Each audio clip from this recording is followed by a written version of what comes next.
I overate. You watched me, Monica. But you worked out a ton. I worked out a ton. It's still probably a net loss. It's full down there. And then I just popped some DC down hard and fast. Yeah. And you heard the result, and I apologize.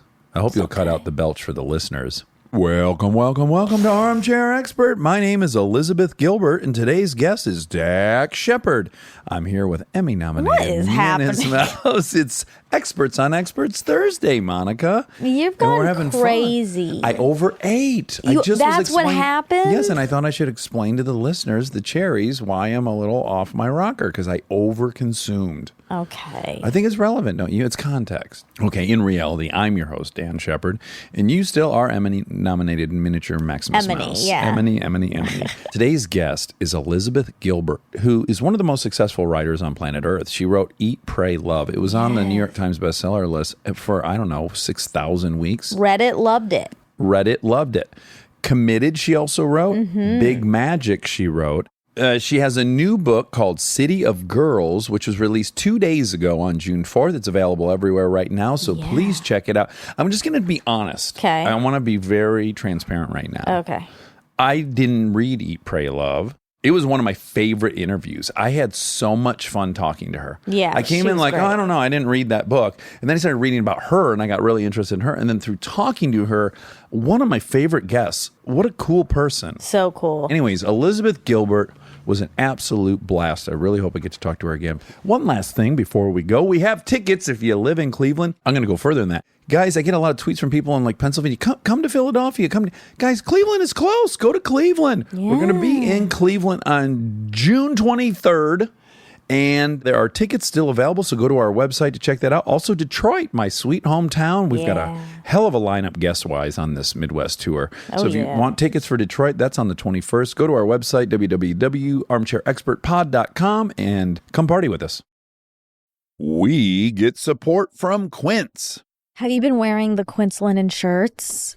Yeah, I've been wearing them a suspicious amount. Yeah, European linen ones, they're $34, which is genuinely insane for how nice they are. It doesn't even make sense. Well, here's the deal. They work directly with the factories, cut out all the middlemen, so you're paying for the actual quality and not some brand's marketing budget. Everything's 50 to 80% less than comparable stuff. I love it because it's all very classic and traditional, and I know I'm going to be able to keep it for a very long time, and the quality's off the charts. That's true. The style is very consistent. Whatever you get there, you walk down the street, you're going to look good. They have these lightweight cotton sweaters, which I love for when it cools down at night. It's a nice drape around your shoulders in the summer and then throw it on when it gets a little cool. And it's not just clothes. They do home stuff, ding, ding, ding, travel stuff, everyday essentials. It's all the same model, quality without the markup. Make your summer wardrobe easier. Go to quince.com/Dax for free shipping on your order and 365-day returns. Now available in Canada too. That's QUINCE.com/Dax for free shipping and 365-day returns. Quince.com/Dax.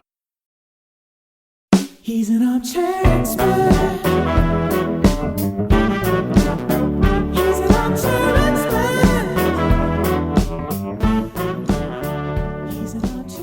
Elizabeth, it's really fun to have you here. And I just want to applaud the fact that you're coming off of already talking a bunch, right? Yeah, but that's not a problem whatsoever. I talk a lot, just in general. Would you say as a hobby?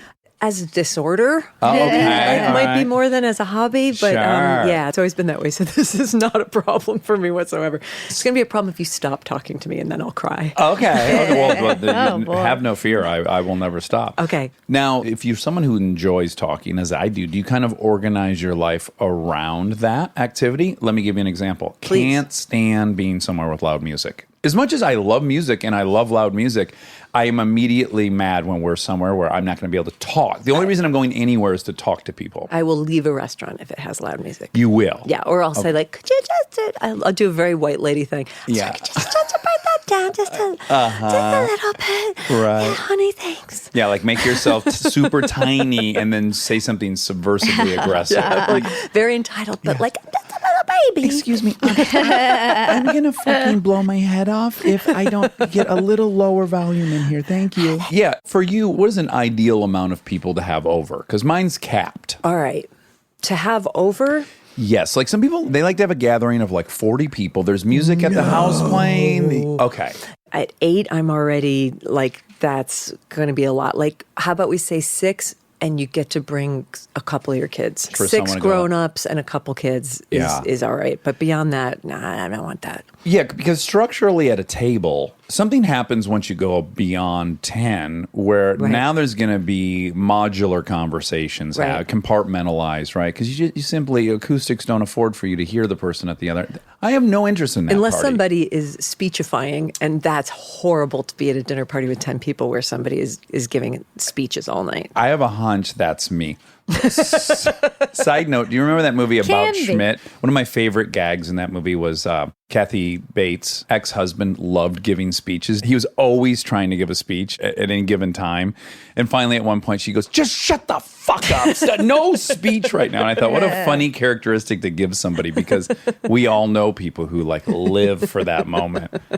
Clink, clink, clink on the water glass. Now, you had a super interesting childhood, especially in today's context. Yeah. Dad was a chemical engineer. Yes. Mom was a stay-at-home mom. She was a nurse. Oh. So she worked part-time out of the house, but she was also like a full-time farm wife and stay-at-home mom. And you guys lived on a Christmas tree farm. That is correct. Ooh, Isn't that how weird, Monica? fun. I'm so excited to hear about this. You are? Yes. How many acres are we talking about? Tiny, like really tiny, like a little postage stamp piece of land in rural Connecticut in the Berkshires. My dad was really into efficiency, so almost every single inch of our property had a Christmas tree on it. Really? Yeah, so we didn't have much play space. Oh, okay. And then we had a pasture because we also had goats and chickens and honeybees, and then the garden. Like, so it was about maximizing the amount of space so that everything was producing something. You guys were way ahead of your time. That's kind of like the movement you see happening up around the Bay Area and stuff. I guess it is. Although I think at the time in the 70s, around the oil crisis, there was a little bit of that like Panic. back to the land kind of hippie thing. Yeah. But my parents were weird because they're not hippies; they're Republicans. So I guess they're more like Survivalists? Conspiracy. kind of, but without guns. Right, So okay. take away the guns and the racism. I've never quite found the demographic that they fit into, but I guess it would be libertarians. Oh, yeah, there you go. I, for a while, was a libertarian, just side note. Oh, yeah? Meaning, yeah. Yeah. Until How'd that work for you? Well, the economic meltdown of 2008, I was like, Oh, maybe this we is need some regulation. This is a joke. Yeah, they will not act in anyone's, and even in their own best interest. The market won't regulate; it'll collapse. That Right. became very obvious that this thing has gotten way too complicated for us to rely on the invisible hand of Adam Smith. You know that great line, I think it was John Oliver years ago, who I heard say, if you had an invisible hand, what would you do with it? Like, so that's what the market does when it has an invisible hand. It steals and it gropes and it does all sorts of things. But yeah, my dad is still of the opinion that the problem is that there's too much regulation in the banking industry. Oh yeah, sure. A lot of people feel that way. Well, because they just have kind of a take no prisoners look at it, which is Yeah. like, no, they should all collapse. I'm really obsessed with all these biographies around the late 1800s, early 1900s, kind of the original tycoons and Parisian class and all that. And when you read those books, banks were failing every 2 hours. Right, that's true. They failed nonstop. The biggest institutions were collapsing all the time before we got some regulation. Right. The other great example of it, too, is the earthquake that took out Haiti. If I'm right about this, Monica will fact checking you, but Haiti's one side of an island, right? And then the other side is Dominican Republic, yeah. And the Dominican Republic did not collapse. Right. Same exact earthquake. Haiti completely collapsed. And that's because the Dominican Republic has building regulations. Right. And just the easiest... Oh, you mean literally collapse, like the buildings literally yes, didn't collapse? they stayed I thought you meant the mostly society didn't intact. collapse, Well, yeah. it then led to all that. Yeah, so right. when you see those things, you're like, oh no. maybe not. You can't leave it to the guy or gal writing a check to build something to do it the perfect way. Another thing that'll talk you out of libertarianism is going to Scandinavia. Okay, tell me why. Because you're like, wow, everything works really, really well here. Yeah. They have a lot of rules and they have a lot of taxes and they take care of their society. And wow, it seems really fair and everyone seems to be really healthy. And like, Well, there's a lot of Yeah. metrics to support the fact that they are happy as Doing much as it we right. can measure like that. they share, they're like making people share and it seems to be working. Yeah. You're Swedish, right, by design? Scandinavian by back. Yeah, Swedish. Scandinavian. Scandinavian What's is that? my general term for that part of the world. Yeah, my mom's family is Swedish and my dad's family has some Scandinavian in them. And Okay, tell me the Viking. Hoovian part of this. It's a word that I made up once. Oh, good. I think I made it up. Maybe someone else made it, but it's the word I use for the language in the IKEA manuals is Scandinavian. I like that. To screwdriver. You know, And I'm going to overgeneralize here, but that's kind of what I do. And then Monica points out how I was wrong. But, I've been to Minnesota a bunch. Have you? a bunch. My mom's from there. Okay, great. Yeah. They deliver on the stereotype that they're the nicest people in the world. Within 9 minutes of being at the airport, you're like, where did I just land? Canada? Yes, What is this? Yes. Yeah. I'd go even further than Canadian. I mean, Yeah. Again, I think there's a lot of elements to it. It's a very dangerous climate to live. You really do need to rely on neighbors and help and all that kind of stuff. But certainly the Scandinavian underpinning is compelling. It is.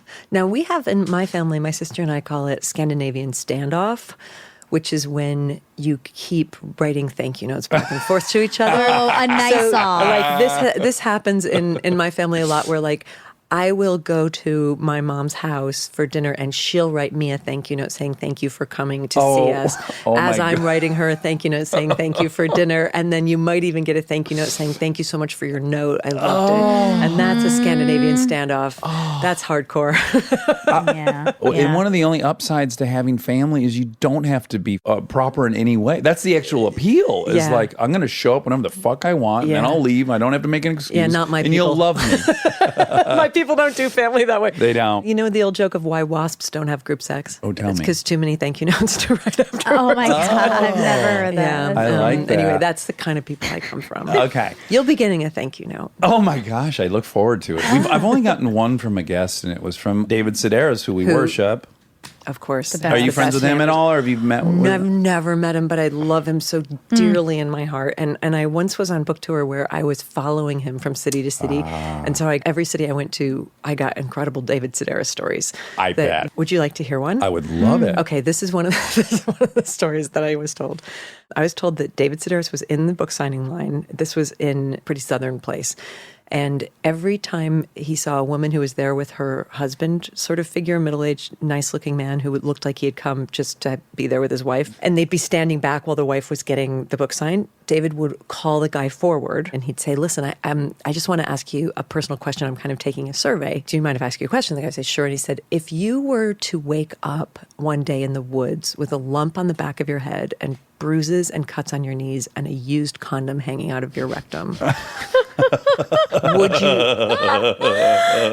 you tell anybody? And the very nice man in his like Christmas sweater would be like, no. And David would say, you want to go camping with me? Oh my And he did it to guy goodness. after guy after guy. Yeah. Isn't that amazing? Yeah, it holds up. It really holds up based on the stories he was telling us. He's Delighted. so charming and lovely that he somehow gets away with that. He's And likable. I certainly hope it's okay that I just repeated that. Oh, of course. He would love it. I love it. Everyone Yeah. loves it. Because what'll come up often is there are jokes you're apparently allowed to tell and not allowed to tell. But I was molested. I'm very open about it. So I enjoy molesting jokes. One of my favorites is a Boy Scout leader and You a get young to Boy tell Scout. that joke. Well, right. Yeah. Exactly.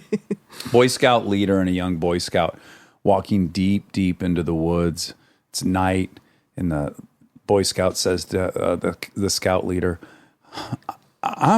it's scary out here. I'm really scared. And he goes, how do you think I feel? I'm going to be walking out of here by myself. Isn't that awful?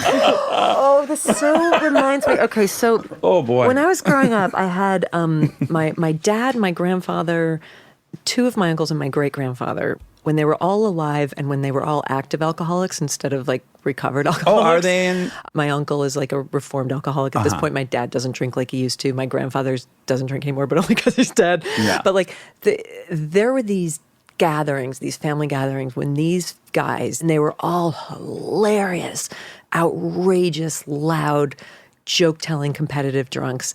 And they're the happiest memories of my entire childhood, is sitting at that table as a 7-year-old, and they're editing themselves. Not one bit, not one sense of consciousness. The second grade girl sitting at the table maybe doesn't need to be hearing the rape joke, the abortion joke, the violence.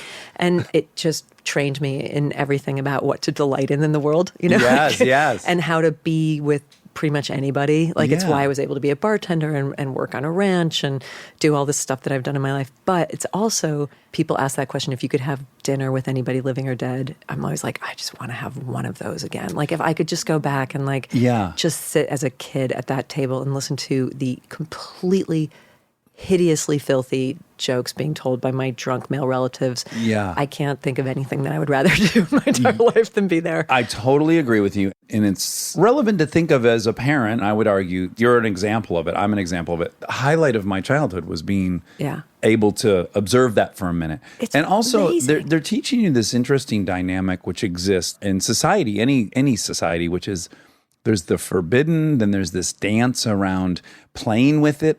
And there's some weight to that. You feel at all times, I do, the weight of society. What you're expected is good or bad at a grocery store. Like, you're aware of it at all times. And Yeah. I would argue it serves a pretty cathartic purpose to be able to break that for little periods of time in a way that is acceptable and it's healthy. Somehow kids know too. I mean, it's not like I went to school and talked to my third grade teacher that way Right. the next day. Like, I Yes. knew that this is for this time and you're super lucky that you're getting to sit at this table, and I Yeah. felt like I had a tiger by the tail, and half of the jokes I didn't understand, but what I did understand, I was like, oh my God. Yeah. And I've tucked them away and I still have those jokes in my memory, but no one told me you can't bring this to school. I just knew. If I think of my greatest frustration as a kid, it was most often that I was being talked to in a way that I felt was definitely underestimating what I was understanding. Right. No, I get this. I'm seeing all this stuff. I'm not seeing it. Right. And I was frustrated with the notion that I was not understanding it. You know, it was almost like feeling like I was getting gaslit or something. Like, Well, that's the opposite of the Minnesota Scandinavian upbringing, right? So my dad's family's from New York, so they had, like, my mom's family wouldn't have done that around the Right, kids. right. And they would have said, you have to be nice to people and you have to be polite about your neighbors and you can't say bad things about people. When my dad's family would sit at the table and they would talk about the neighbors and call them a conglomerate of assholes. And like, because that's what they actually felt. Yeah. And there was nobody at the table saying, you're not supposed to say that about people. Right. Like, yeah, you're totally supposed to say that about people if they happen to be a conglomerate of assholes. Sure. There was like some East Coast truth to it, I think, Yeah, in yeah. a way. Yeah, there was So consensus, it minimally. felt safe because I think the truth always feels safe. Yeah. Whereas if Deserved. someone's an asshole and someone's telling you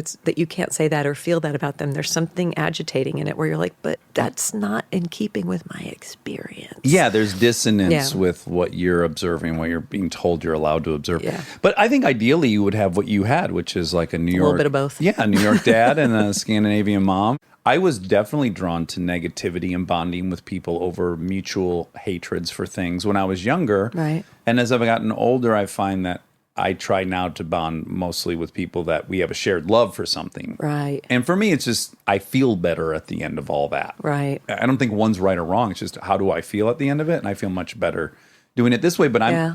I'm grateful to have been exposed to all the different kinds so that I could make that kind of choice. And don't know? you think when you're young and learning how to be funny, it's the easiest way to be funny too, is to be mean and hateful? Oh, it's the first stop. Yeah. Yep. And then you can try to figure out other ways to be funny beyond that because it makes you feel a little acidic. Yes. After a while. So you're on this Christmas tree farm and Yep. you don't have television and you don't have even radio or record players or No media. no media. Yeah, we were almost like Mormons in Utah in a way, but we were in New England, Yeah. in Connecticut, and we don't have neighbors our age. But we had books. Like Mm-hmm. my parents were big into reading and books. The library was within reach if you could get your hands on a bicycle.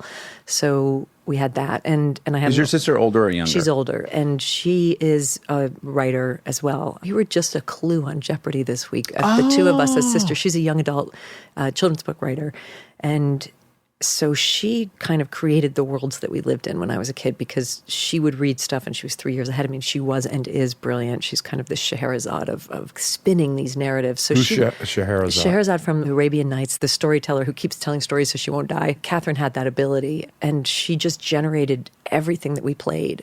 Like, I don't remember us really ever playing any games except what she made up. And then I was her foil, so I would just be whatever part she told me to be in the Yeah. story. And she wrote plays and we made books. And she would incorporate anything that she was currently reading. She would just kind of alchemize with her imagination and turn into a game. So she's reading a book about cave twins and we become the cave twins, but she's also reading a book about FDR. And so one of us has polio, and sure. so she was just force of education and imagination. I don't remember ever wanting to be anything other than her. Like what she could do, I wanted to do. Yeah. You guys went to public school, I Yeah. assume, right? Yeah. There can be this weird transition for siblings, right? Where she's your whole world. She's the coolest person you've ever met. And then you guys enter this other world. And then you can have varying levels of social skill. And it can get like murky, can it? Yes, absolutely. I was always more social. It was way easier for me to make friends. And also because I had to learn from a very early age how to agree and adapt because I was smaller and stupider. Yes. And you've got the older, more powerful, smarter person, and you Yeah. just can't really do much but agree and adapt. I wasn't going to win in any kind of a battle against her. So, Right. so that agreeability and adaptability made me be able to make friends easier. I would also argue, too, I witness it now with my girls who are 2 years apart. They're 4 and 6. The amount of rejection the younger child experiences hourly Right. throughout a day. Right. It's in the hundreds. It's literally they'll get rejected Constantly over being told no. Yes. Yeah. And learning that you can live through that Yeah, that's interesting. is an asset. So it's Yeah. like you might think you might want to go talk to somebody and you might go, oh, but they might hate me. And you go, yeah, my sister hates me 20 times a day. Right. I'll live through that. I'll try. You don't scare me. You should see my sister. Oh, Yeah. you don't want to be around me? Yeah, my sister doesn't want to be around me 70% of the time. Yeah, that's cool. Like, I know how this feels. In your social circle now, are most of your friends younger and middle siblings or older siblings? Because almost every one of my friends is a youngest or a younger child. I have very few friends who are oldest. We just did this. We were at a pool party at our friend's house, and there was probably like 16 of us. And we just started going through the order, right? And what had kind of happened is the people having the conversation were largely younger siblings or middle children, right? And then we were isolating who the only children were. And like one of them was my wife. She's by herself over in the corner of this pool party doing God knows what. And then the other one was over on the other side of the pool. Like it was, it happened real time. Replicating. Yes, like we were kind of seeing patterns emerge just as we asked. The only child thing was pretty startling. Yeah, it was Like, Charlie and Kristen, which was really funny. and Eric, who was literally asleep on the other side of the pool on the ground. At a party. At a party, he decided to go take a nap in the middle of the I just need to Thank be you. alone now. yes, he had to escape it. And you're kind of really an only child in ways because her Half. brother is 8 years younger 8 than years her. younger. Yeah. So But- she's dancing. She's got feet in both Yeah. domains. But what I'm curious about is Dad was a chemical engineer. and a farmer. He was working in rubber chemicals. He was making tires at the Uniryl chemical factory in Naugatuck, Connecticut. One of my favorite topics, vulcanization and how we solved that in all World War II. right. Yeah, he was a rubber chemical guy. Yeah, it's a very inspiring story how we came up with artificial rubber, I think. It's a testament to what we can do if we have to do something. Right, because of the need in the war for the Yeah, so in World War II, we no longer had access to all the rubber trees that were growing in Southeast Asia. and we were trying to replant them in South America, which was working varying success. And we were like, this isn't cutting it. Right. And they just dumped money and scientists into it and said, solve this now. And like the Manhattan Project, they came back and they're like, we can make rubber out of petroleum. just Here made it it up. is. Yeah. Yeah. You have no idea how literally fascinated I am by this. And I'm not even being sarcastic. I'm like, really? I didn't know this. It's so inspiring to go like, That's so interesting. Here, people- my dad hated it. oh, we did. He did. I mean, he's a brilliant mathematician and scientist. He's a little spectrumy Mm-hmm. and really can neither give nor receive an order. Was always meant to be solitary, was always meant to be a farmer. And thank God he found it. He found Christmas tree farming, and that became his salvation. And did he quit to He just... did. Oh, he did? He eventually did. And because my parents are so frugal, and I will have a frugal off with anybody's parents about who, but because they're so frugal, he was able to eventually quit and just be a farmer. And then he became a far happier man than he was when I was a little kid. Is he still alive? And he's still a farmer. Is he able to take money from you? No. Yeah. or give it. Yeah. That's not true, actually. I've sent them on vacations, and money. It's a very complicated. There's a lot of insanity around that in my family. But once he became a farmer, he was a lot happier. He was never meant for corporate world or industrial world or Right. meetings, bosses. You just can't. And were they in general supportive of you and your sister pursuing writing as a occupation? Because my dad hated his career, he didn't ever have that thing of you need to get a solid job, because he had learned instantly what a trap that was. Oh, great. So, I mean, I remember him saying very early on, go to college to get an education, not a career. The great and terrible thing about my parents, and often the great and terrible thing about somebody is the same thing, but in this case with them, it's very much so. Their whole parenting philosophy is you're on your own. So the terrible thing about that is you're like, what? I'm on my own. I'm a kid. I don't know how to do anything. Yeah. There's no coddling, like figure it out. The great thing about that is you're on your own. So there's also no helicoptering, hovering, or controlling in terms of what you have to be. Isn't Waldorfy, isn't that all Scandinavian? I guess it is kind of, yeah. okay. And my mom's side, I would say that was tinged with a bit of terror on her part, and a sense of, she had a real fear of raising daughters who would be dependent on anybody, because she'd seen firsthand what happened to women who are dependent on anybody. So for her, it was like panicked, like you have to learn how to do everything yourself because nobody will ever do anything for you. It was a little scarcity based, it was like no one will ever take care of you. But the great thing about that is that their whole thing was like, well, we know we're not going to take care of you, so you go do whatever you want. As long as you're not asking us to bankroll you or help you in any way, we don't give a shit what you do. Okay, good. Like your life, not ours. I mean, they felt, and they treated us like that from a very young age. They put a lot of responsibility on us, and a lot of like, you do whatever you want, unless you're causing a problem. Now, you went to NYU. Yes. And did you love NYU? You must have. I loved New York. Yeah. And I think I got a pretty nice education at NYU. It wasn't as good a school then as it is now, and I'm not sure I would have gotten into it now. I can see how competitive it is now. But all I wanted was to be in New York City. All I wanted to be was in downtown New York City. So for me, NYU was just an excuse to be in New York. And what I loved most about it was second you step out of a building at NYU, you're not on a college campus, you're in the city, and that's all I've ever wanted was to be in New York. So it was awesome for me. Yeah, it's such an infectious place. Yeah. I was just there this week, and you walk outside and your just overall energy level goes up 400%. You're like, it's great. I still love it. I mean, I'm almost 50, and I still feel like, for some reason, New York City is the only place in the world where I don't feel like a visitor or a tourist. I just always felt like I was supposed to be there. Now, when you were in school, you were studying poli-sci. Why were you doing poli-sci? Because I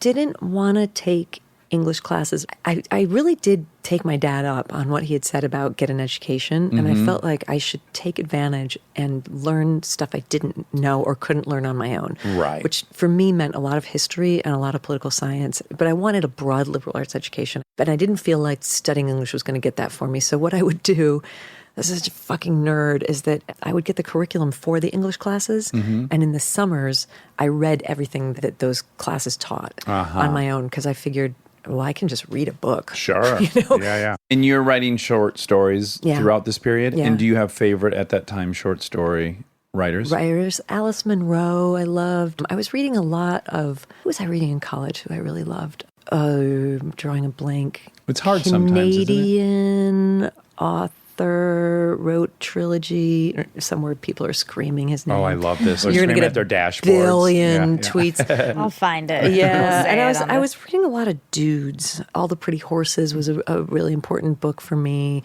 In high school and college, I read a lot of Hemingway, a lot of Faulkner. I think I was like wanted to be with those heavy-hitting literary guys. I kind of wanted to be like those guys. Well, they're like the ultimate romantic. Right. They were like what I pictured when I pictured what writers were. There was a period where I read a lot of stuff, and I had a very romantic view of the world, and I wasn't sober yet. And now I'm sober, and when I read Hemingway, I'm like, he's up hunting. It's 5 a.m.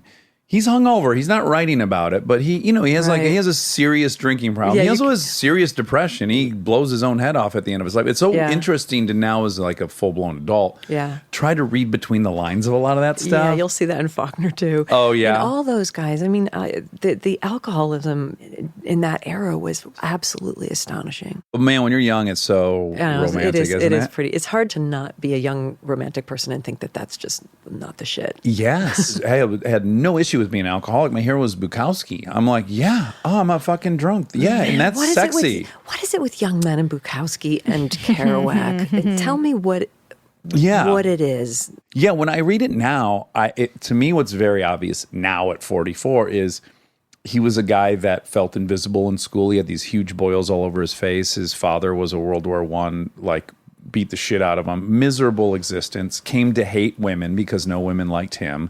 Became an alcoholic. Got some fame. Had access to women, which made him even maybe more misogynistic because now he didn't trust why they liked him.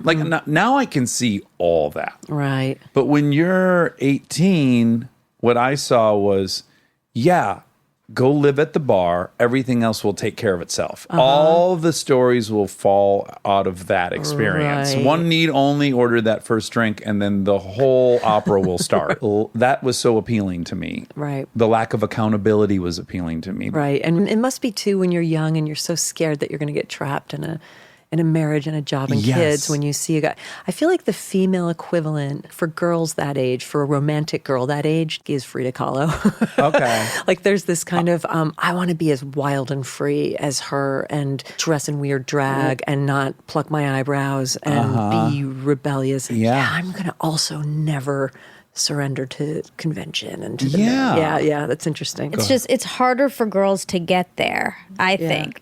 It's romantic for a guy to be like, fuck everything, but it's way harder for a girl at that age to get on board with that idea, I think. Because we're like almost trained. like a superpower. Yeah, I would need to somehow imbue a superpower to behave like that. Whereas a guy, you're almost halfway there just by being Just a by your no disposition. expectations Yeah. of you. Yeah. I totally agree. Yeah, it's interesting. Stay tuned for more Armchair Expert, if you dare.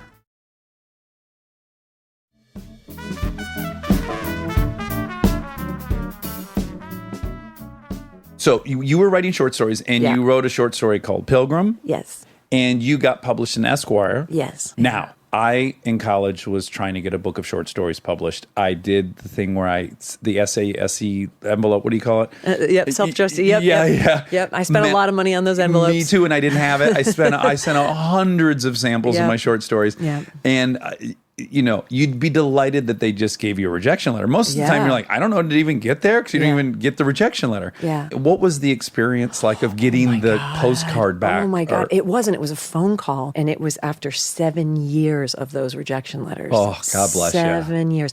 But what had happened is there's those levels of rejection letters. Like there's none.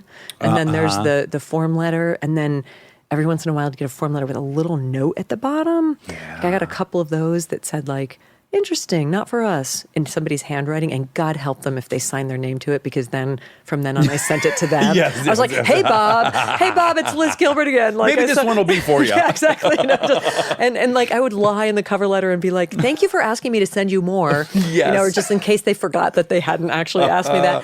But there was a guy named Tony Freund, who was an editor at Esquire, who wrote me a pretty nice actual letter back after one of my stories saying we almost bought this, but it's not quite for us, and do please send more.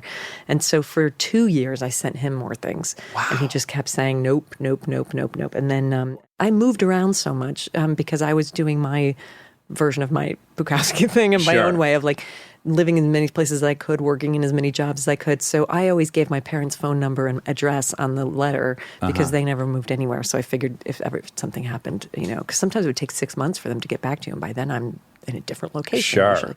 So my uncle was staying at our house, and he took the message 5:00 at night on a Tuesday saying, Esquire called, and he took no further message beyond that. Oh. And because he's such a dumbass, called me and was like, oh, by the way, somebody at Esquire magazine, I don't know if I got the name right, here's the number. That was one of the worst nights of my life. It was. Because I didn't dare to hope. I was like, are they calling to have me renew a subscription? Are they calling? Because I just remember being in a kind of panic that night. And then at 9:01 the next morning calling, and it was Tony's direct line, and he said, yeah, we're buying it. And I didn't have an agent. I mean, it was out of the slush pile. He said, you're the first unpublished writer we're publishing since Norman Mailer. Oh, my God. So he was such an angel. And he was not much older than me. I was 24 or something, and he was about the same age. And he just helped me find an agent. He just nursemaided me through the entire process. And I still have the agent that he found me. And just beautiful caretaking. Did it come easy to you to avail yourself to being mentored or helped? Yeah. It did. Anyone who wants to help me is welcome at any time. That's great. To help me.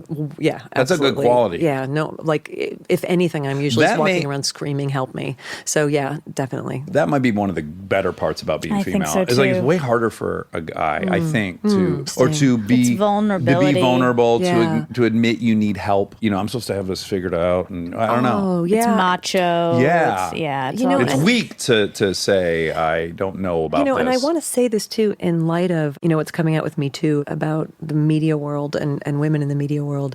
I was so beautifully taken care of by the male editors and agents and publishers who I worked with all through my 20s. There was such a sense of real mentorship, and including Bob Guccione Jr. at Spin, who gave me my first journalism job and was at some point sued for sexual harassment. Oh, he was. But people gave me such bigger chances than they should have. I was nobody, and just one after another of these guys were like, "Well, let me show you how to do this. Let me help you how to do this." So I just kind of wanted to send a little love to those men because they were really, really good to me in a very professional way, not in a kind of patronizing, they're their little girl way, but in a, we want you Right. here.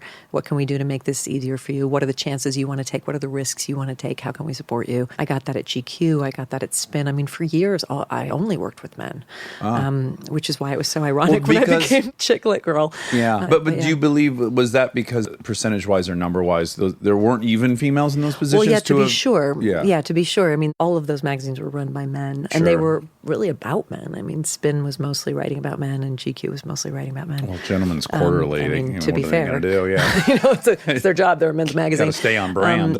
But I was so grateful for that.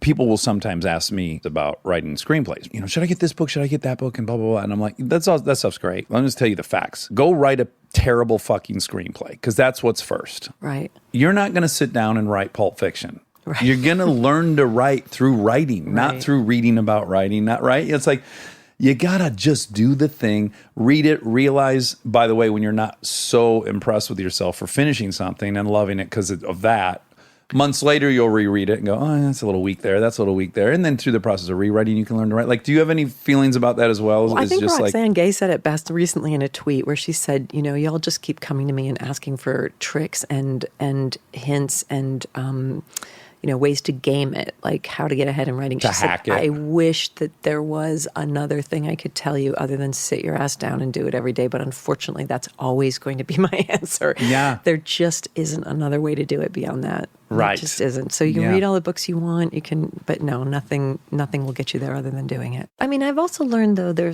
I used to say that to people, and now I don't say that to people because I think the way I say it now is a little bit more subtle, I think, but I feel like if you're an adult, then you know how your circadian rhythms work. Sure. And if you've reached a certain age, then you know what works for you. And you should know by this point in your life what time of day you're good. Like what time of day is your brain at its best? Because the reality is we all get maybe like 2 good hours Right. a day where we actually feel kind of awake and alert. And the big important question is, who currently gets that time from you? The best time of your brain every day, who or what currently gets that? And would you be willing to take it back so that it's yours and then give the world the second-rate version of you, which is the other 22 hours of the day, right? And so you get to decide based on just your own empirical experience, what is that for you? For me, it's between 6 and 8 in the morning. That's when I'm sharp. I wake up on fire. But there are other people who can't even think till 3 p.m. And it would be so cruel to say you have to sit down every morning and write because that would be murderous for them. Right. And then I also have a friend who's bipolar and she doesn't have 2 good hours a day. She has 2 good days a month, maybe.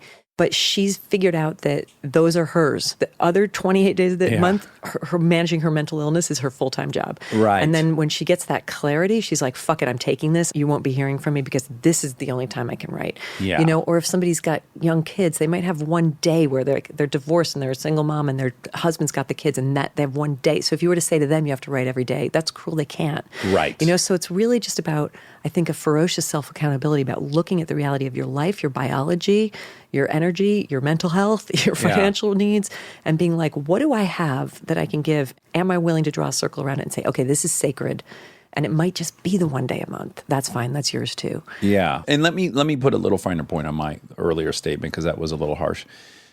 One of my hacks, my personal, knowing my own psyche, is I have to give my permission to write something shitty. Right. I have to say, just write 5 pages. They can suck. That's just my trick for me. That's very generous to yourself. Yeah, it's like Yeah.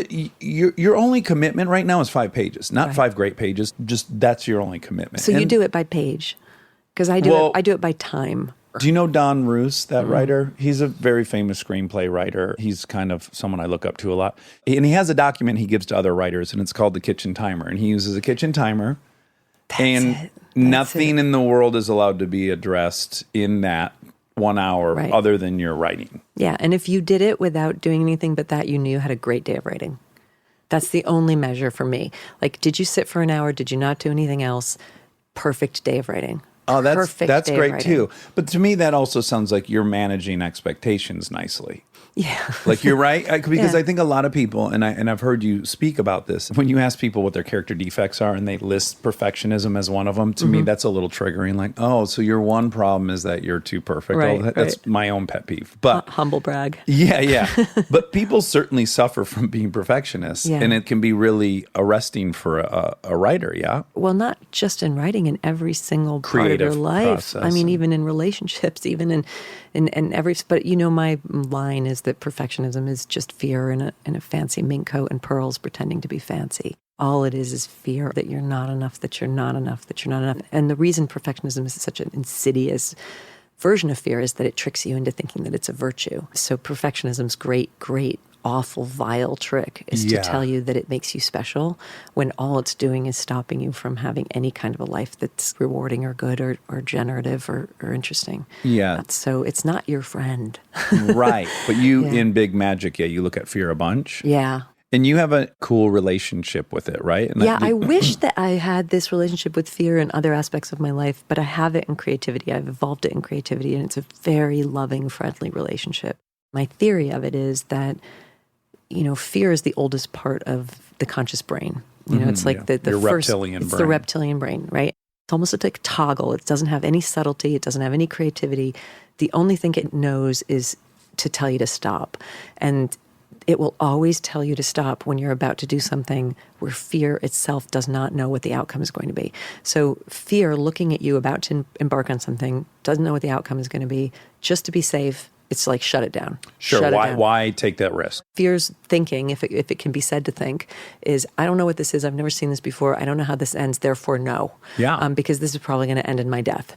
Which is why when you sit down to do something like write a poem, it feels like you might die. Yeah. Like it's so weirdly frightening because your fear actually thinks you will. And my experience of fighting it is that the more you fight it, the more it asserts itself. Because the more you fight it, the more it's like, oh, now things are really serious. There's a panic of, no, shut the whole thing, you know, and it's on lockdown. Well, it has race fuel. So the more it fights, the more your adrenal glands dump, your cortisol, and it's got high octane shit. And your frontal, the other part of your brain having that conversation with itself doesn't have high octane fuel. No, the it's same way. also new. It's also only 100,000 years old, and the fear is a lot older than that. Like the new creative consciousness is like this brand new operating system. Fear has no idea what it is. They don't really know how to talk to each other a lot. Right. And so my tactic has been to learn how to talk to fear in a really loving way and to be really kind to it.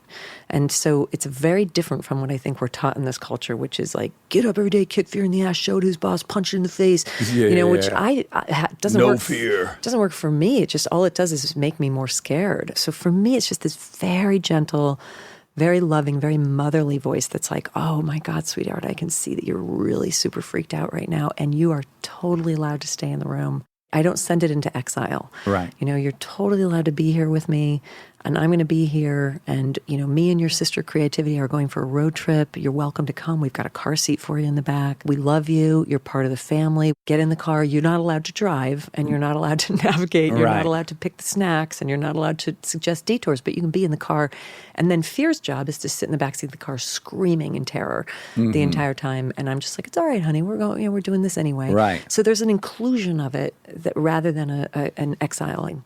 You went on a speaking tour that Oprah hosted. And there were 20,000 folks in attendance, right? Mm-hmm. If you're a human being, you had to have had anxiety and fear about the very initial step out onto the stage. Yeah. So what did Fear say to Elizabeth? What did Elizabeth say to Fear? That one was interesting. Fear took me over in a physiological way at that point. And I'm pretty comfortable public speaking at this point. I mean, I've done TED Talks, but I've never certainly done a stadium tour where Oprah's sitting in the front row watching you. And she's just said, I'm giving you exactly 50 minutes to inspire 20,000 people. Yeah, Go. good luck, kid. You know, don't let them down. Yeah. Don't let me down. I remember being backstage the first day, and I'd never had this experience before, but you've maybe had this stage fright. My knees were quite literally knocking. Right, from adrenaline. Yeah, I could feel my bones hitting each other. Yeah. And my hands were shaking. There was no way to hide it. And it wasn't even a thought. It was just a complete physiological response. Anybody who has stage fright is probably listening to this with their palms sweating right now. Yeah. But what happened was some other part of me kicked in, and this is exactly how the conversation went. I said to myself, there are times in your life, Liz, where the greatest gift that you could ever give to women, because it is 95% women in this audience, the greatest gift that you could ever give to women is to show them your human vulnerability and let them see that you're exactly like them in your anxiety and in your insecurity. And today is not that day, motherfucker. Today is not that day, because these women already know how to be afraid. They already know how to be insecure. They already know how to diminish themselves. Your job today, and the most generous gift that you could possibly give to these women, is to model for them what it looks like when a woman stands in her own self-confidence and her own power. So why don't you show them what that looks like? The way I sort of twisted it in my head was, I have an offering that I want to make out of love. And so the love that I felt for the women in that audience, and for me wanting them to be able to see what it looks like for a woman to be relaxed, because so few women are relaxed, overcame the fear. So it was, again, love over fear.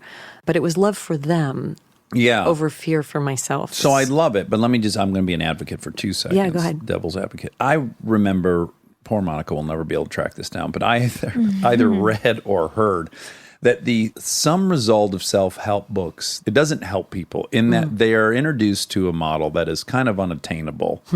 And they dedicate all this time to it, and they now have, quote, the tools, and yet they can't implement them. So now they feel even more like a failure because they were just given the tools and they can't implement them. Right. So I'm curious, I could see where you'd go, well, you stepped out on stage and you just showed these women something that really is almost impossible. Could that have the effect of like, oh, here's one more thing I couldn't do, as opposed to if you came out and you go, my knees are knocking, I think I'm going to pass out, Right. but I'm going to go anyways because I love you guys and I want to do this. Right.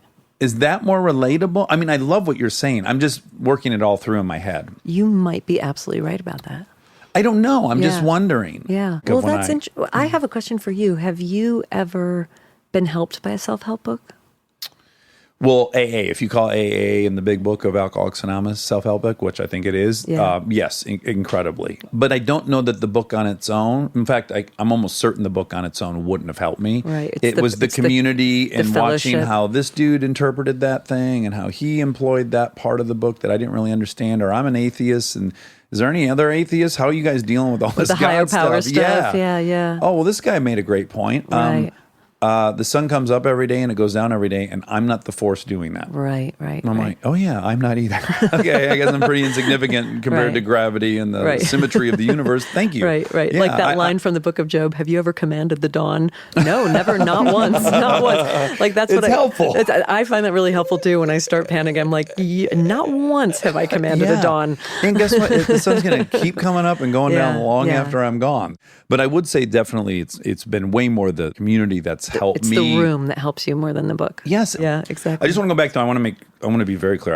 I was not in any way trying to challenge your I didn't takeaway. take it as a was, challenge. I was just I with think you. it's a really, and I'm still thinking about it. I guess my question is, do you think you could have come back from that acknowledgement? Well, I think what I spoke about in those 50 minutes was very vulnerable. The stories that I was telling them were not heroic stories. They were stories of my pain and depression. And so I was testifying in a way. But it was more about what I really want to see are women, almost even the way you stand as a woman, are women who can stand in a stadium relaxed with their head up and say, yeah, I'm here because I should be. Yeah. I did feel like that was a great gift to offer. Yeah. Was to say, I'm here because I was invited to be here and because somebody who I trust trusts me. So I'm going to tell you my sad, fucked up stories about my sad, fucked up mistakes. Yeah. But I'm going to tell it to you from a place of showing you what it looks like to just own your story, not come out on that stage and say, oh my God, I can't even believe I'm here. I shouldn't be, because that's something I see women doing a lot that I wish that they wouldn't quite do so much. They mitigate a lot. Yeah, I wish they They'll wouldn't. make a great, strong statement, and then they bookend it with, but I don't know. A lot of people blank. That was my takeaway from editing this show. Yeah. The difference between listening to the way women speak and the way men speak. You don't notice it as much in life, but when you're listening and all you have is the auditory, it's so incredible the percentage of women who backpedal and who apologize. Yeah. And the percentage of men, it's the reverse. It's like 85% of women do it, 85% of men don't do it. Like, it's incredibly apparent when you're just listening. Yeah, so I think that's the feeling. And it worked because my physiology relaxed in that sense because I felt like, oh no, this is what we all need. So it was almost like the collective love that I felt was stronger than the ego fear. Yeah. So I don't know whether that's transferable, but that's how it worked for me. We had this other really weird anecdotal observation from doing this show. If we've had 130 guests, we've invited probably 400 people to be on the podcast. And if we broke down who's most likely to say yes and who's least likely to say yes, Right. it is pretty stark. You ask a white male if he wants to come talk for 2 hours, and like, yeah, I've definitely got 2 hours worth of stuff to say. And then that number's cut in half for women, and then it just keeps going down to, and we just started kind of like, again, it's only a sample set of 500 people, but what we've seen, it makes sense to me. And if you would have said to me before doing this, men are so entitled, like they just are so, and I'd be like, what? I don't know if I believe that, but just witnessing who says yes, it does lead me to think, yeah, we think we've got 2 hours of great shit to say. All white men. They're the hero of every movie you've ever seen. Yeah. It's Like, well, yeah, we're the ones that are supposed to be talking in this society. The president's a white man. Oh, that's funny. It's just very interesting. And awful. Yeah, it's terrible. Yeah, that's really interesting. But I think your decision to be confident is what helps change that. Is what helps turn the page a little bit, is to see more women in those power positions. I think you're right. In a That's a great confident way. point. Just model what it would look like, Some of your anxiety was probably totally subconscious, but the mere fact that, yes, in your lifetime, you've probably seen 90% of these great speeches were probably made by men. Yeah. So that, on some subconscious level, is in the soup. And I've seen a lot of women get on stage and start by saying, "Oh my God, you guys, I'm so nervous." Apologizing immediately. And I Yeah. don't want to see it anymore. Yeah. See, these are the great counterpoints on love. So you have I would call it, and you would not, a pretty great then ride from getting published in Esquire to then getting published in. I think it's a great Okay, ride. good. Most people Yeah. don't think of their own Oh ride. my God, it's been a great ride. Oh, good. Yeah. Okay, great. Totally. You become a freelance writer, and you're writing for all these great publications, GQ and Spin, the New York Times Magazine, and you write about, you were a bartender.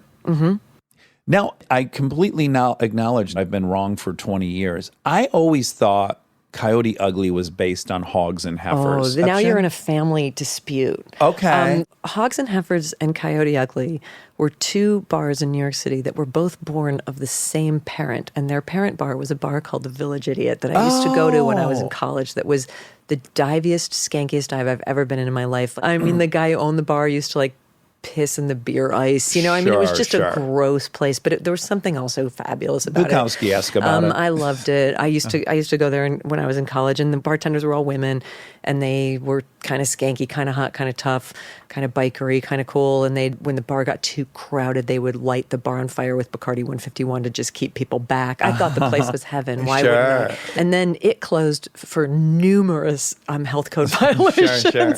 And then two bartenders from there each opened. One opened Coyote Ugly right across the street. One Oh. opened Hogs and Heifers. And Coyote Ugly was where I worked. Okay. And then I wrote an article for GQ about my time working at Coyote Ugly, and the movie Coyote Ugly was made out of it. Simultaneously, Hogs and Heifers became a very successful bar, and for some reason, because they were so similar, they had the same kind of vibe. Bras on the thing, Yeah. you know, You could park a motorcycle dollar in there, isn't it? PBRs. Guys would come in and you just pour a shot right down their throat. Like there was all sorts. It was all very similar, but in fact, Okay. I am very happy to set the record straight that Coyote Ugly was the. I know because I worked there and I wrote the story. Yes. Yeah. So And it's long occurred to me that I'm wrong, but I'm glad to understand how it was somehow there was some connective it's tissue my there. honor to set that record straight Thank academically. you. Yeah. Because our good friend Caitlin Olsen was in Coyote Ugly, and it came up on her episode, and I still was like, why do I think it's Hogs and Heifers? No, it's Coyote Ugly. Okay, so you wrote that article and it became a movie. At that time, It was the weirdest thing. it must be, right? It was But you didn't so write the weird. movie. No, I didn't write the Okay. movie. I never even believed for a minute that movie was going to exist. Sure. And I still have trouble believing that it exists. And it has almost nothing to do with the article that I wrote in GQ. Disney called and said, we want to buy this because we want to make a story for teenage girls will like, which is essentially what Coyote Ugly was. I was like, how did you take this skanky, disgusting bar filled with day drinking alcoholics and like a real booze bag dive and turn it into something that felt like Footloose? But they did. And it's interesting, if you watch the movie, they managed to somehow take drinking out of it. Yeah, they kind of dance around all They the stuff. dance around a lot. They literally dance around, yes, but yes. there's not really It's true. anyone drinking. It's interesting. Whereas my article was really entirely about drinking.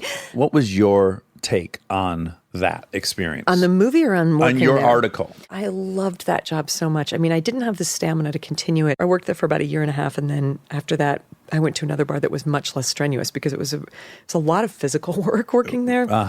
It was loud. You had to put on a show. You had to put on a show. It was your responsibility to keep that bar packed and entertained. Were you drinking hard yourself? I've never had the stamina to drink hard, so I faked drinking hard. Oh, really? And because it was actually required of the bartenders there that they get drunk every night with the customers, and I couldn't drink like that once without going to a hospital. I was never shit-faced. My trick was that I would knock back a shot of Jack Daniels and I would chase it back with a Coke and I'd spit it back into the Coke. I got away with that for a year and a half. There was one guy, a regular named Lou, who was so you. attentive that he was hip to me. And one night, he's like, I'll give you $25 for that Coke at the end of the night. I pray you sold it to him. He deserved it. And I was like, don't you ever tell anybody. I will literally lose my job. But it was fun. It's just exciting. And it was, and it had a lot of power because there was no bouncer. And the woman, Lil, who owned the bar, had a theory, and I think she was really right, that having women only working behind the bar and no bouncer, there would never be bar fights. And she was completely right. There was no male power for drunk men to fight against. Yeah. And so all I ever had to do to keep shit under control was to turn the lights on and turn the jukebox off. So like the minute two guys got into it, I would just, lights would be up, jukebox would be off, and I'd be like, nobody's getting a drink or music will play until this stops. And How effective was that? Entirely 100% How effective. frequently were fights breaking out there? Well, that would be as far as it would get. Oh, you know? really? So I'd have to do that Like once or twice a week? Once or twice a week, you know. Okay, but that was it. And there was something about, if it was a dude, Well, I what's- think they would have fought me. But because it was a girl, they didn't. There was a weird kind of power that I had over all these men. I loved it. I was a waitress too, and I never felt like I had power as a waitress. I always felt like a servant, and I felt like people often treated me like shit as a waitress. there's something about being a bartender that gives you enormous fucking power. And there's 1,100 there's- people trying to get your Yeah, attention. yeah. Your waiter's coming to your table. Yeah. You don't have to charm I don't them. have to serve you. Right. And so I threw men out of the bar, like without any problem. And the other thing is that each bartender had her own kind of posse of regulars. Mm-hmm. So I had my team. So I had like 20 guys there who I loved and Mm-hmm. who loved me. So I never felt like I was in danger. This was my family. It makes me think of this great article in Vanity Fair that was about Germany and the German character and how they're very straight-laced, clean, efficient, orderly, and they're really drawn to chaos. So like the point was like they want to be close to the flame. Like Right. they're not from that and they're kind of drawn to it. It was a very Right. great article, but I wonder, coming from the Christmas tree farm with no media and Right. just you and your sister, Right. it's not an accident you end up at this bar. No. I mean, I walked into that place. I was trying to go to the Village Idiot that night to have a drink with my best friend. It was closed. And they were like, oh, there's a new place. And it was literally the first day that Coyote Ugly opened. And I walked in and I was like, Mama, I'm home. Like it just, and I had also just come from working for 2 seasons on a ranch in Wyoming. And that was also a similar kind of vibe. You were a cook there? I was a cook, and then I was a trail cook, and I was a ranch hand. And it was around those kind of guys, the same kind of guys who Yeah. I've always been really attracted to and Yeah. interested in. And walking into this place where George Jones was playing on the jukebox and people were drinking Pabst Blue Ribbon, I was like, oh my God, this is in New York. I can do this in New York. Yeah. So it just, to me, felt like home, but it also felt like, I was such a story hunter. All I wanted was stuff to write I'm about. one- So I was a predator for stories. So Yeah. what better place to be than in a bar like that? So I was out there looking for stuff to write about because I had had a very sheltered life. Robertson Davies is the Canadian guy. Stop tweeting, everybody. Good Okay, job. we got it. Robertson. Okay, now go ahead. We'll find If you yours. but- weren't indulging in the drinking, Right. was there an aspect of that lifestyle that you were indulging in? Did you think Right. you were on any conscious level trying to gather your own story? Your own My own drama? mythology? Yeah. I was in love with the vision of me like ruling this bar like lion tamer. Yeah. And having, these 300 men at my command. Yeah. Totally. Yeah. I thought that was the balls, and I still kind of think it is. Yeah. I was also very much taking notes, like literally taking notes. So behind the bar, I had a notebook, and I was writing down things that people were saying. And in the morning when I woke up, I was journaling everything. That And I how was frequently witnessing. would you date the customers? Well, I married a guy that I met there. Oh, yeah. So okay. my first husband was a customer at that bar. Okay. So I was definitely indulging in that aspect. Yeah. There you go. And I was boy crazy. That's what I was curious about. And it was full of boys. So Yeah. Yeah. Stay tuned for more Armchair Expert, if you dare.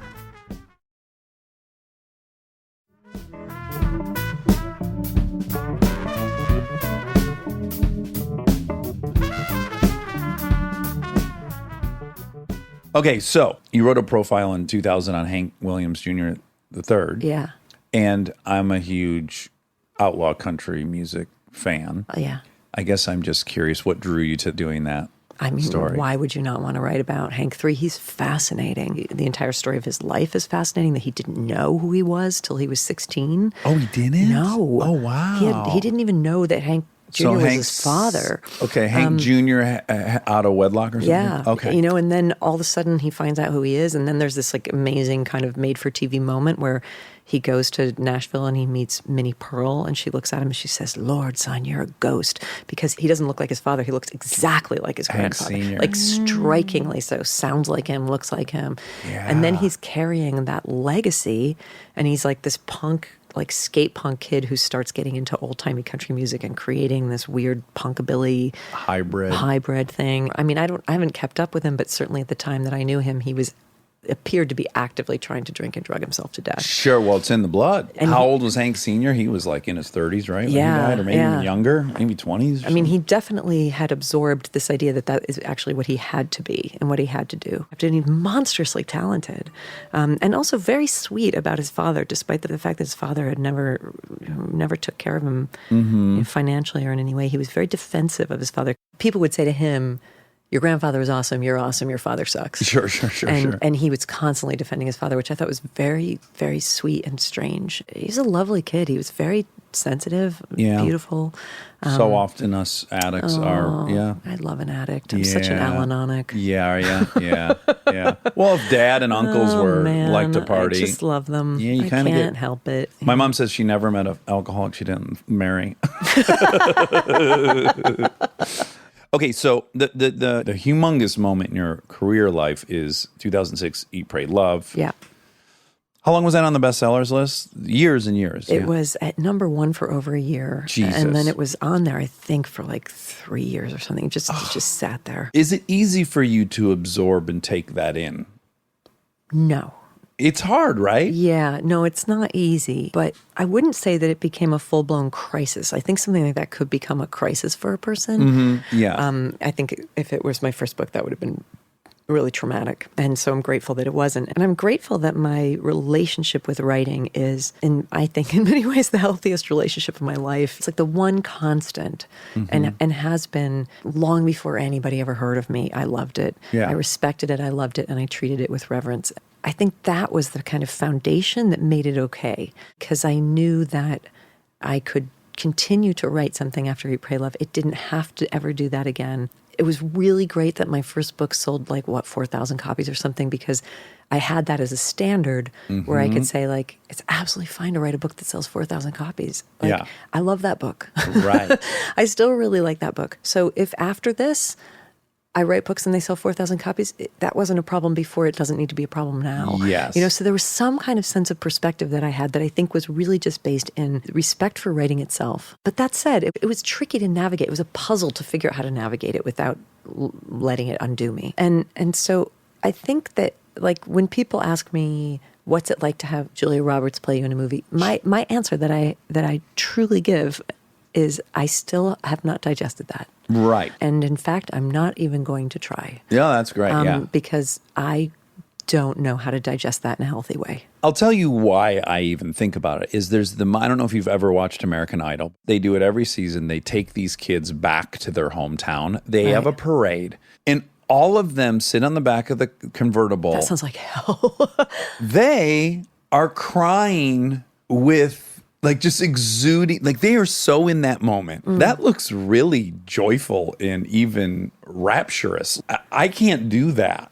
I don't know that I should be striving to, but I do see it and I'm envious of it. Nor do I want it. When they win the Super Bowl and Yeah. the people are cheering and then the quarterback's crying and hugging all these people, I'm like, fuck, I want to feel that feeling. That looks really intoxicating. Well, okay, this is going to sound, I don't know how this is going to, Who gives a I'm fuck not in how it charge of sounds? how it sounds. I'm just going to tell you the truth that I enjoy creating the stuff that I create so much. And I've been amply and generously rewarded by the world for it. And I have yet to have a reward that feels nearly as good as what it feels like to do it and to make it. And so I feel like maybe that's also the foundation under me. When I wrote the last page of Eat, Pray, Love, and I remember where I was, and I'd gone out to this artist residency in Wyoming, living that book and writing that book took me from depression back to myself. So it was a salvation for me to do that. And going on that journey and getting to go on that journey and getting to spend the year traveling around the world, meeting these incredible, fascinating people and studying all this stuff and learning how to speak Italian and learning how to meditate and falling in love and having all of these adventures and then getting to come and try to synthesize that into a book and going out to the middle of Wyoming and being in a cabin alone and writing it. All of that I loved. Yeah. I loved being alone. As much of a gregarious person as I am never happier than when I'm alone with my work. I love it. I love making something, and I love being in engaged conversation with the book. And the day that I finished writing the last page of Eat, Pray, Love, that's when I cried like I'd won the Super Bowl. I sat there alone in that studio, and I wept with gratitude like I have never felt. I was so happy. And I've never cried tears like that since for Eat, Pray, Love, because that was my peak moment. Right. And- You'd gotten the thing Oh my out of your head God. successfully into this. And because I'm an animist and a pagan, and I believe that everything has spirit, and I believe that everything that I've ever created, I'm in relationship with. So I believe that this book is in relationship with me, that it wanted to be written, and that it and I had a relationship, and we made this thing together, me and the mystery. And I talk to my books all the time as I'm writing them, and I ask them what they want from me and how I can work with them. And because I have a certain level of kind of witchy magic about the way that I work. When I was finished writing that book, I remember I had gone into town and printed it. I hadn't even read through it yet. And I remember, and that's the day that I was crying, and I put my hand on it and I said, "You have given me everything, and I am so grateful. And as far as I'm concerned, you never have to do anything else. And if you want to just sit on a shelf and be a book that nobody ever reads, I still owe you my life. And I am so grateful, and I love you so much, and thank you. Thank you, thank you, thank you." And that's the relationship that I had with that book. So the trophy moment for me was that. I mean, not to say that I wasn't by the way, super psyched to have it on the bestseller list for 3 years, and that it made my life so much easier financially. It did so much for me after that.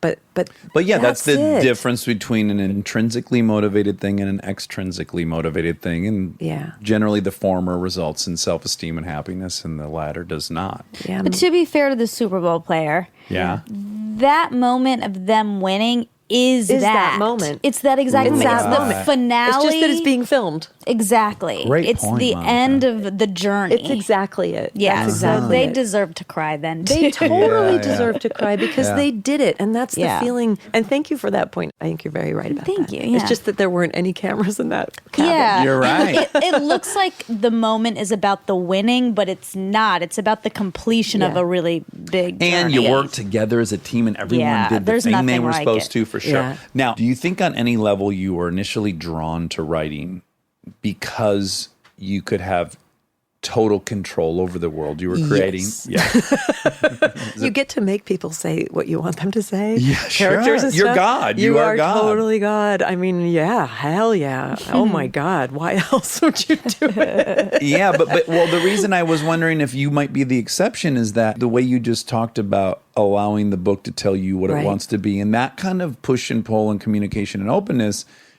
I'm more like, listen, you fucking square peg, you're getting in this round hole. Like, we got to end this fucker at 112 pages. That is standard. We're doing, it's not that for me. That when I interviewed Tom Waits for GQ years ago, he said that there'll be one song that won't cooperate when he's making an album. And he's like, I will send everyone out of the studio. I will pull down the shades. And I will start screaming. And I will say, listen, the rest of the family's in the van. We're all going on this vacation. Get your shit packed up. You're going to be in this album in the next 10 minutes. Just like this threatening thing.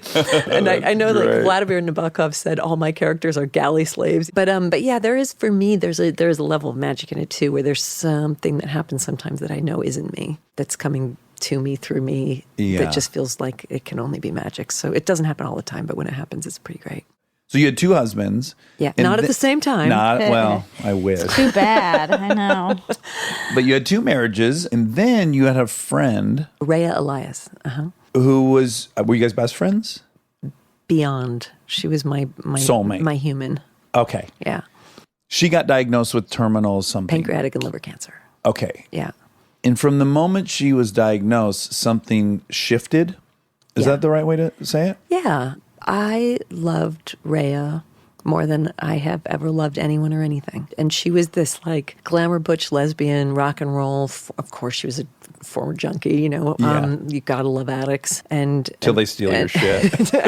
And then help you look for it. Yes. When I met her, she'd been sober for a few years, but she had been a major speedball heroin junkie on the Lower East Side in the 80s. She was from Detroit, born in Syria, moved to Michigan as a kid. She was a hairdresser. She was a filmmaker. She was a writer. She was just the most dynamic. Christ, I've met all sorts of people. I've never met anyone with more charisma. She was a weather system coming through. She was. Oh, God. And she was vital to my life. And we became best friends, but that word never even really worked. I always just called her my person. She was the most important person I'd ever known. I could not do life without her. Yeah. And the first phone call in any crisis, the first phone call with anything great to report, the safest I have ever felt in my life was whenever Rhea was in the room.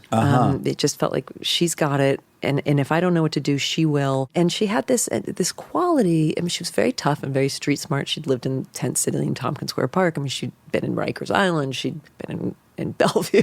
Right. Like she'd lived every kind of badass life that there is. But, there's that adage, what doesn't kill you makes you stronger. And with most people, it isn't true. What doesn't kill them makes them really fucked up. But with Rhea, it was actually true. That what hadn't killed her had indeed made her stronger and had also made her kinder. She had this infinite capacity for mercy because she had truly been a horrible person. When she got clean, had to go beg so many people for forgiveness, and many of them forgave her. And she was so humbled. Her heart was so broken in the most beautiful way by the amount of forgiveness that she was on the receiving end of, that her general policy was to withhold mercy from nobody, while at the same time having immaculate boundaries. It's not like anybody could ever run her over. So she was this incredible, powerful combination of very strong, very forceful. You're never going to manipulate her. And she would never throw anybody away. So this sense of safety in her presence was incredible. Yeah. And on the day that I found out that she had terminal pancreatic and liver cancer, massive tumors in all of her organs, and that she was going to die, the bottom just fell out of my life. Like, I was like, this is the one human being in the world I cannot live without. And within a couple weeks of that, it just became abundantly clear to me that I had just never called that relationship by what it really was, which is, this is the person who I love. Right. Like, this is the person I'm in love with. The minute I knew that, I just had to change my entire life. Well, so we had this great moment in here. Rob McElhenney, Yeah. he was one of my favorite human beings ever. His mom left his dad for a woman. And he goes, well, let me just be really clear. My mom will tell you, she's not gay. Mary's gay as hell. Right. Her partner, but she just fell in love with Mary. She doesn't just like all women. She Right. fell in love with Mary. Yeah, Rhea was gay, and I was in love with Rhea. Yeah, and Yeah. it's so unique and interesting. Yeah. I'm proud of you for being open enough. It didn't cross With my your- mind. That was never the issue. You know what I Right. mean? Like, there was so many bigger fish to fry during that time than what people's sexual identity is. Right. You know, I was just desperately in love with her. But again, I'm saying it's aspirational that, like, I am in such a solidified compartment in my own head. I love many of my friends. I'm very touchy with my friends. Yeah. I don't know that I would be open to that I was in love with one of my male friends. Mm-hmm. You know? But you haven't been, probably. Yeah, Like, you Well, love them, you right. love them, but you probably haven't probably been in never love been with in them. love with one But of I them. do question whether I have a An incapable- governor on my throttle that has just, like Aaron Weekly. I Yeah. think about Aaron Weekly all day long. I have since I was 12 years old. I love him so much. I have a connection to him on a cellular level. And we used to snuggle when we were kids. We never did anything sexual, but I loved him in a way that is just very unique. And I do wonder if I had different parameters in my brain, if I'd be like, no, I like Aaron and I should live together for life and adopt kids. I just wonder. Well, there's also just this feeling that I had. I mean, I saw a vision, and it was just dreadful. I mean, everything that I was seeing was dreadful. Seeing a Rhea-less world was dreadful. It felt like it would be in a post-apocalyptic landscape. It would just be like, how on earth am I supposed to live in this world without this person? Yeah. But what I saw was, you know, I knew I would be her caregiver. I mean, I knew I was going to be the person to take care of her. I knew I was going to drop everything I already had. The second that phone call came, it was like, nothing else in the world matters to me except taking care of Right, her. we're That's doing it. this. What I saw was a vision of her moment of death. And I knew I would be there for that, and I was. And I saw that, like a premonition of it. And I saw me holding her hand and her dying, and her leaving this world never having known what she was to me, never having known that she was the love of my life, and me letting her go without her ever knowing that. It just felt like my soul was appalled by that vision. Yeah, that would be a tragedy. It was appalling. It was appalling. Yeah. And so it could Oh, I not. really like that. It could not be allowed to happen. Yeah. You know, it just couldn't be allowed to happen. And That's a really the beautiful moment way to look that I at it. saw that, then it was just, now everything must change, and did instantly. And that didn't happen. She died, and I was holding her hand, and she knew exactly how loved she was. Yeah. She knew exactly what she was to me, and to many other people too, who, by the way, who were there with her. Everyone's desire in a dream scenario is to be looking at the people they love the most. And I, certainly when I think about if I get to stare at my daughters when that happens, I feel like I will be so happy and grateful. Yeah. You know, like that could make that experience to me, which is unimaginable, so fulfilling, and something I could die with complete gratitude. Yeah. What you might not know is that it might be even more important for them to be looking at you when you die than for Right. you to be looking at them, because you might not be conscious, but like there's something about the need to be with the beloved at that moment is very primal. And the promise that I had made to Rhea and her ex-wife and her ex-girlfriend, we were all there, was It's like Mitterrand's funeral. we will, yeah, exactly. Nice. Very nice. She was such a Mac daddy. Of course, she was like surrounded by hot blondes when she died. But, the promise that was made was, we will walk with you right to the edge of the river. And we had to, for our own hearts. It was as much for us as it was for her. It was essential that we do that. So the post-apocalyptic landscape that I had anticipated would be a Rhea-less world has not actually come to fruition. And I think it's because I shifted the story so dramatically that I got to love her and that she got to know that love, and that I'm really proud of us. I'm so proud of us that we did that. My wife and I will have these horrific conversations. I don't know why humans do this to themselves, but we'll talk about if something happened to our kids or whatever, And my take on it, which I doubt I would be able to employ, I would refuse to disrespect what a beautiful experience this had been by measuring it all by the end. Like right now, my kids, if the bomb comes tomorrow, what a fucking success. Just the best 6 years of my life and 4 years respectively. And I would refuse to measure it by that last moment. I would force myself to see it as a success story, as a happy story, That's a very nourishing way to see it. But I'm sure nearly impossible, but I just feel like that would be the most respectful way to them to go like, wow, what a fucking gift. I met you. I shared my life with you, and I was... We got to your do point, this. Yes. And to your point, I didn't hold a thing back. Yeah. You knew how I felt about you the whole ride. Yeah. That's a big win. Yeah, it is. It is. I would not have missed a minute of it, and it was horrific. And even in the worst of the horror of it, there was nowhere else in the world I could have been. It wasn't... It's like my... I remember the day that it happened, like my feet led me to her apartment with a suitcase of what I would need, and I never left. I just never left. Like I slept on her couch that night, and I just never left. She just said, don't come. And I was like, this isn't even, I'm not even deciding this. This is a mandate. Yeah. Like I'm just following instructions from the mothership. I have to be on your couch. Right. And that's how it's going to be. Yeah, this is what we are doing This now. is what we are doing Yeah. now. This isn't even a decision. Well, that's a tragic but such a beautiful story. I'm really happy for you that you had that and you followed that voice and you did all those things and you have no regrets. That's a unique way to be living. Yeah. Okay, tell me about your new book.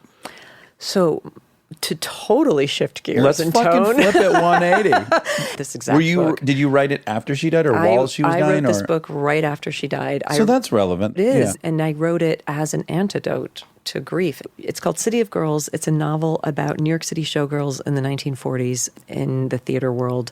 It's a book about promiscuous girls behaving with total reckless sexual abandon. It's like a fake memoir, so it's written from the voice of a woman in her 90s as she's remembering the 40s and the shit that she got into with these girls who she fell into when she was 19. She's a nice girl from a nice family who gets kicked out of Vassar because she's bored and doesn't study, and her parents don't know what to do with her, so they send her to New York City to live with her Aunt Peg, who runs a theater company in Midtown. And she instantly falls in with this group of New York City showgirls and becomes part of them and tries to be as bad and reckless as they are, gets into all kinds of trouble. I mean, one of the reasons that I wanted to write it, I've always been fascinated with New York City in the 1940s. I think that's a impossibly glamorous era. And I wanted to write about the theater world, and I wanted to write show business. And from that period, I love the language, I love the clothes, I love everything about that time, New York during the war. But I also have always wanted to write a novel about girls who are really reckless and promiscuous and their lives are not destroyed by it, because that is a very difficult story to find in the annals of literature. Yeah. Because normally the wages of sin for females is usually death or exile from the community or ruination, or if you manage to survive your promiscuity, then like you had better than settle down, get married, become a really good girl. There's like maybe a season of your life where you're allowed to be sexual, and then you got to pack it up and put it away. And I just wanted, my character is sexual for her entire life, and I want to write about that. And I wanted to write about surviving the consequences of your shitty decisions, because there are consequences in this novel to her reckless decisions that she experiences, and they are weighty, and she survives them because we do. Right. You know, there's this idea that girls can't survive themselves somehow, but we actually can. Yeah. So that's the story I wanted to tell. I got to talk to like a lot of old showgirls and dancers who were telling me about when they were like that and how they got around it, and the sex that they had and the sex that they wanted and the sex that they regretted and the sex that they regretted not having. And, you know, like those kind of conversations with women in their 90s was pretty awesome. Yeah. I mean, a lot of it is just misogyny and double standards, obviously. In this novel, the men behave just as badly as the women. The women are more severely punished, as always. Yeah. Bill Clinton gets a presidential library. Monica Lewinsky becomes a punchline, right? Like, it's like we all know that this is kind of how it goes. But it's also really, you know about the Bechdel test, the Alison Bechdel test. So she is a cartoonist and a writer. She wrote Fun Home, which is an amazing book. But she came up with something that she calls the Bechdel test, which is like a feminist test of female characters in movies, and it's a certain number of questions. So the first question is there a woman in the film? Is there more than one? Is there more than one woman in the film? Do they have names? Do they ever speak to each other? And do they ever speak to each other about anything other than the man in the movie? So those are like four. And you would be shocked how many movies I love that fail that test. Yeah. You know, like Raiders of the Lost Ark. Like, there's just like movies that are like critical to my life where, whoa, that fails it. It's called the Bechdel test. So this novel also is kind of like a total reversal of that, because it is fucking stacked with female characters. Yeah. And it's so much about female relationships and friendships. I was actually realizing that it's like well into the book, maybe halfway through the book, before there are two men talking to each other. You know, there's male characters, but it's a book about women and lots of different kinds of women. There's lesbians in it, and there's older women in it, and there's a very high-toned British actress in it who's very fancy, and there's like low-class Bronx-born showgirls in it, and there's all these different sort of different kinds of female voices. Yeah. So for me, it was a delight to just write a novel that's just stacked with women. I mean, the most fun scene I've ever written is in this book, and it's the scene where she loses her virginity, and the showgirls, they find out that she's a virgin, and they're like, what? You know, and they're like, we got this, who are we going to get to fix this? You know, and like they kind of put their heads together and like they set it up for her in a very loving way for her. Like it's got to be exactly the right person. It can't be somebody that you like, but it can't be somebody grotesque. It's got to be somebody who's going to use precautions. Like there's all this discussion among them about, you know, who they're going to enlist. And it's this very medical kind of clinical de-virgining. And I had such delight writing this scene, because I feel like most scenes that I've read of women losing their virginity are either very traumatic or very, to my mind, unbelievably romantic. Yes. You know, where it's either just absolute trauma or it's impossibly pleasurable, which is not my or most women's experience with the first time that you would know what you were doing. So I thought, like, I want to write this where like it's orchestrated by women for a woman, and it's completely clinical, and it's neither romantic nor traumatic. And actually is sort of comic. So that was really fun to write. Well, Elizabeth, it's been so fun talking to you. Nice talking to you. This is exactly all I ever want to do. Okay, great. So I could not be happier. Okay, great. Well, your book does sound awesome, and I really, to put just a little side note in it, I talk about this with Monica all the time. She's so sick of me talking about it, is I always feel like there is a faction in America always trying to hijack whatever movement's happening back to a puritanical, shame-based sex thing. I think there's so many people with that objective. And so I'm very into a book that is pro. Yeah, you know, I started writing this before the Me Too movement, and I didn't change a word of it during the Me Too movement. And I love the Me Too movement, and I'm grateful for it. And it's not a but it's an and. And I always just want to remind everybody that as important and vital as female consent is, it's not the only and final word of female sexuality is not just about consent, because I feel like that's a little passive. Consent is vital, but what it implies is that women are just waiting around, and then a man will come to them and say, can I take this from you or not? And they'll say yes or no. And that is not the entire dialogue of sex between men and women. And there is also such a thing as female desire, and it is magnificent and beautiful. And when you see a woman who looks across a room and is more predator than prey and says, I want that, it is something to behold, you know? Yes. And this is a book that is sort of celebrating female desire. which I couldn't applaud that more. is, and that is not to take anything away No, from the current movement, but just say, let's not forget about female desire. No, thank you. Because yes, the old paradigm is fucking broken. No question about it. Guys must change. The whole system must change. With that said, we have had a long tradition of males pursue females. Females have the brake pedal. Males have the gas pedal. We're going to change all that, which is great. But I do want to hear the voice that's saying, guess what? Also now, gals, you got to get assertive and tell us what you want, because that's part of this. As we evolve. I've never had the brake pedal. You should have been raised in England. I've always had the accelerator. It's not just me, but I've seen lots of stories of women pursuing men. Yeah. I've been pursuing men a lot in my life. I'm saying the conventional, guy asks a woman to prom. Story, yes. So guess what? Time for girls to ask guys to prom. That's what I'm talking about. That's part of the evolution that has to happen as all this that becomes much more even-handed. Let's teach girls. You like a dude, ask him to coffee. You like a dude, ask him to the dance. Boys, listen to fucking women, ask women questions. Both sides really need to evolve. Dax, you're going to like this book. Okay. Okay, wonderful. Well, you're a delight. So are you. I really hope we'll do it again when you write another book. All the best. Thanks. Bye. And now my favorite part of the show, the fact check with my soulmate, Monica Padman. She's got facts, and it seems to me reminds me of factual memories where everything was as fact-checked as the bright truth sky. Now and then when I see her face, she fact-checks me away to that special place. And if I falsify too long, I'll probably break down and cry.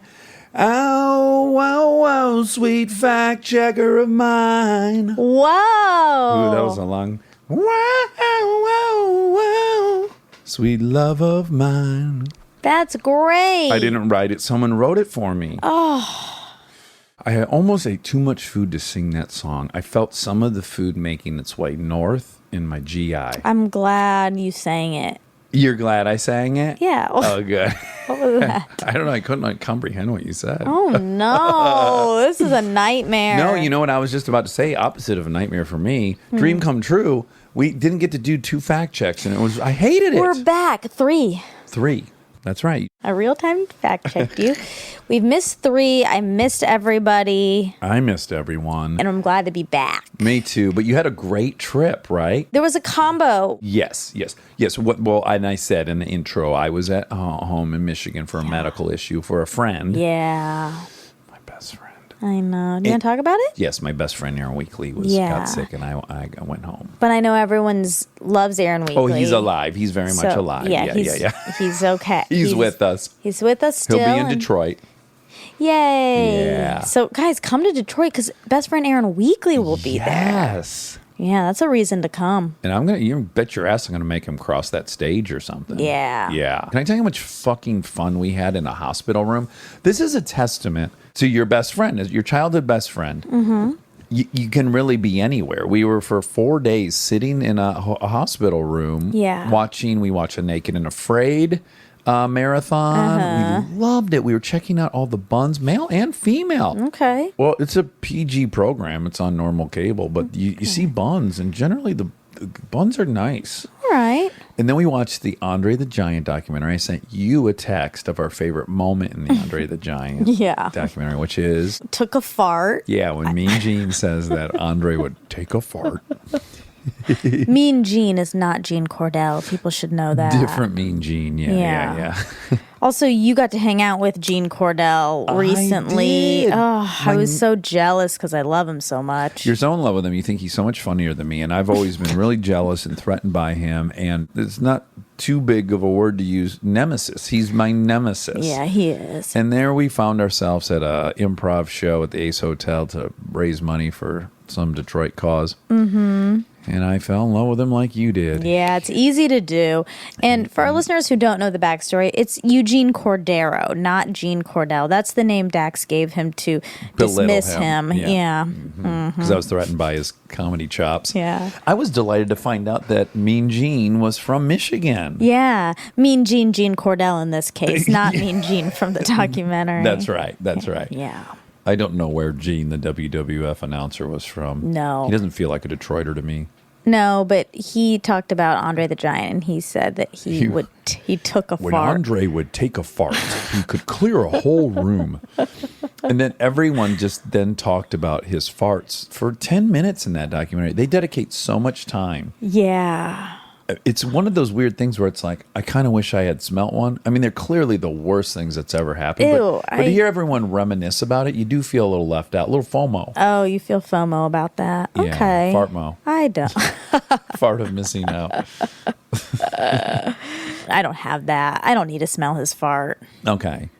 Let's talk about your trip, though. So then I got home, and then you immediately hit the road. I did. I went on a trip with my old best friends. All your Georgia pals. Yeah, my best friends and their families. It was a whole big group of us in a house, and it was so lovely. Yeah. It's special to have people who Stay just on know your- you that well. They know you more than anyone. Yeah. Yeah. And then you were posting things, and I was getting jealous. You were. Well, remember, I responded to your story saying I really regret not hanging out with the smart kids Yeah. because they were all making this like really high quality breakfast. High end. It was called Frunch. It was Friends Breakfast. And everything began with an FR. So French toast, fruit. fried bacon. Fried bacon You was a call it. stretch, but we needed bacon there. So French toast casserole, a frittata.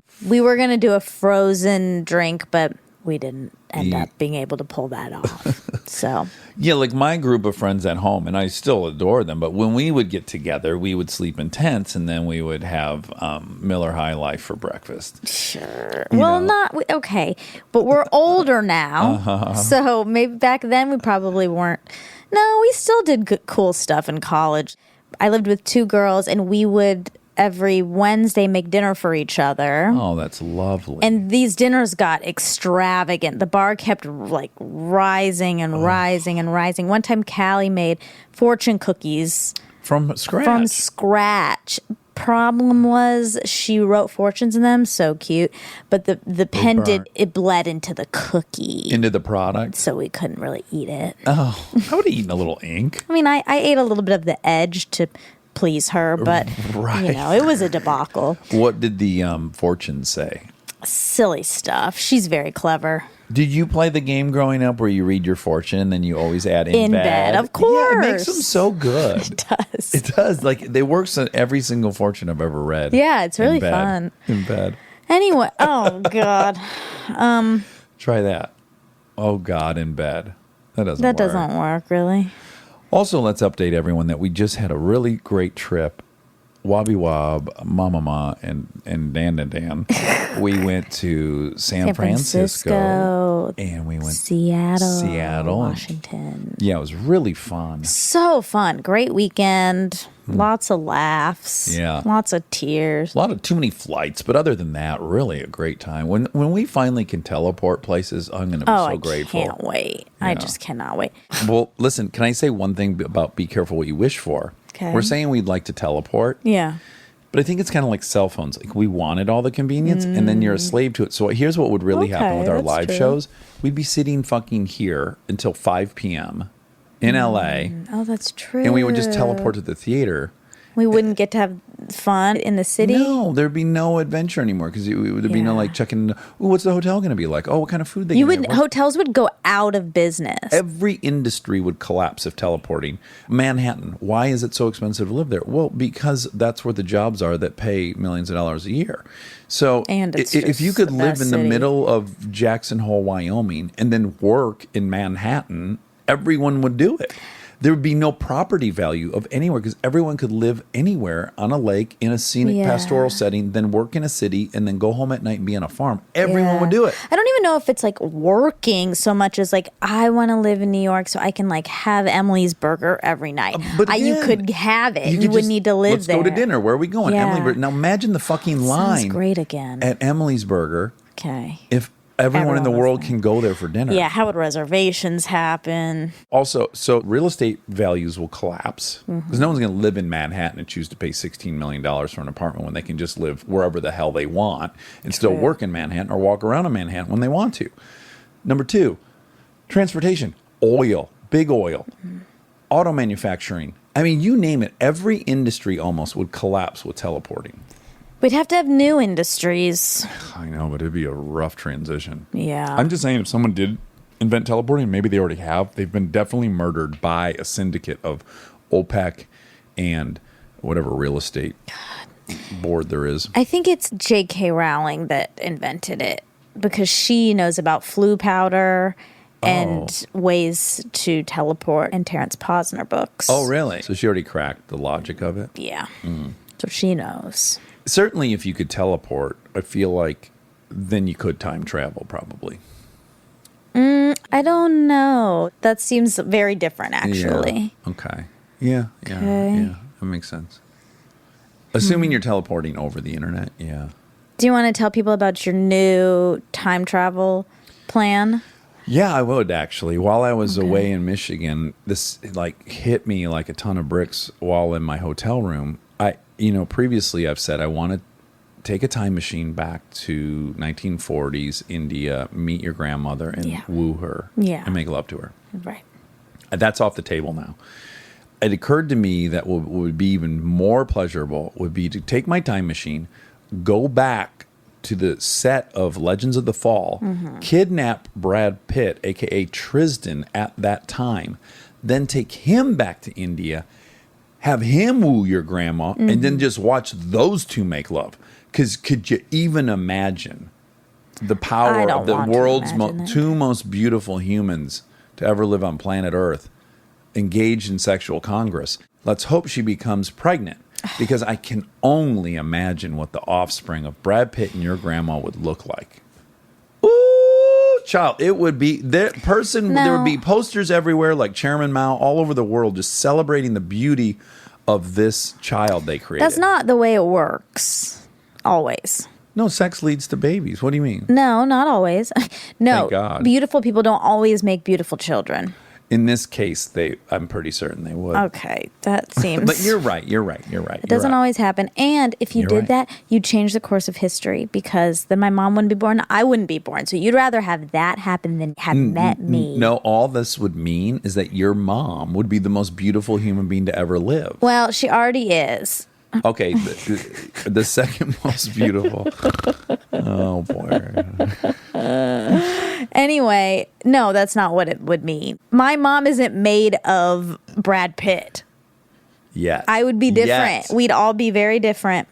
So Okay, well. you'd ruin the course of all of our lives in doing this. Yeah, Now, but if potentially you for the- went back, your original plan, it wouldn't. Why wouldn't it alter anything? Because you guys wouldn't get pregnant. Right, because I'm sterile. You'd be sterile. Well, I am sterile. Oh, yeah, you'd be going back now. Yeah, you'd be sterile. Yeah, I have a Yeah. vasectomy. I'd have to go get younger Dak Shepard. Yeah. I don't know why I just said my full name. That sounded very weird. Younger Dak Shepard. By the way, if I showed up to younger Dax Randall Shepard and just said, "Hey, I got a time machine. I need you to hook up with this chick in 1940 India," I wouldn't even have to finish the sentence. I'd be in that time machine. Like, do you think you would need some convincing if you went back to younger Monica and tried to get her to get into your time machine to go run an errand? Would there be any? Yes, of course. There would? Of course. A stranger. Well, you who's recognize me? yourself. For sure, Monica. I don't know if even I look up in would. the air and What? think about I'm it. allowed to think about it. Okay. You don't look much different than you did when you were. I saw a picture of you the other day when you were 11. You look very similar still. That's The true. old soul. eyes for no reason? Yeah, because I already had like wrinkles on my face. No, that's not what you were saying. You said you had dark circles did. under your eyes. I had dark circles.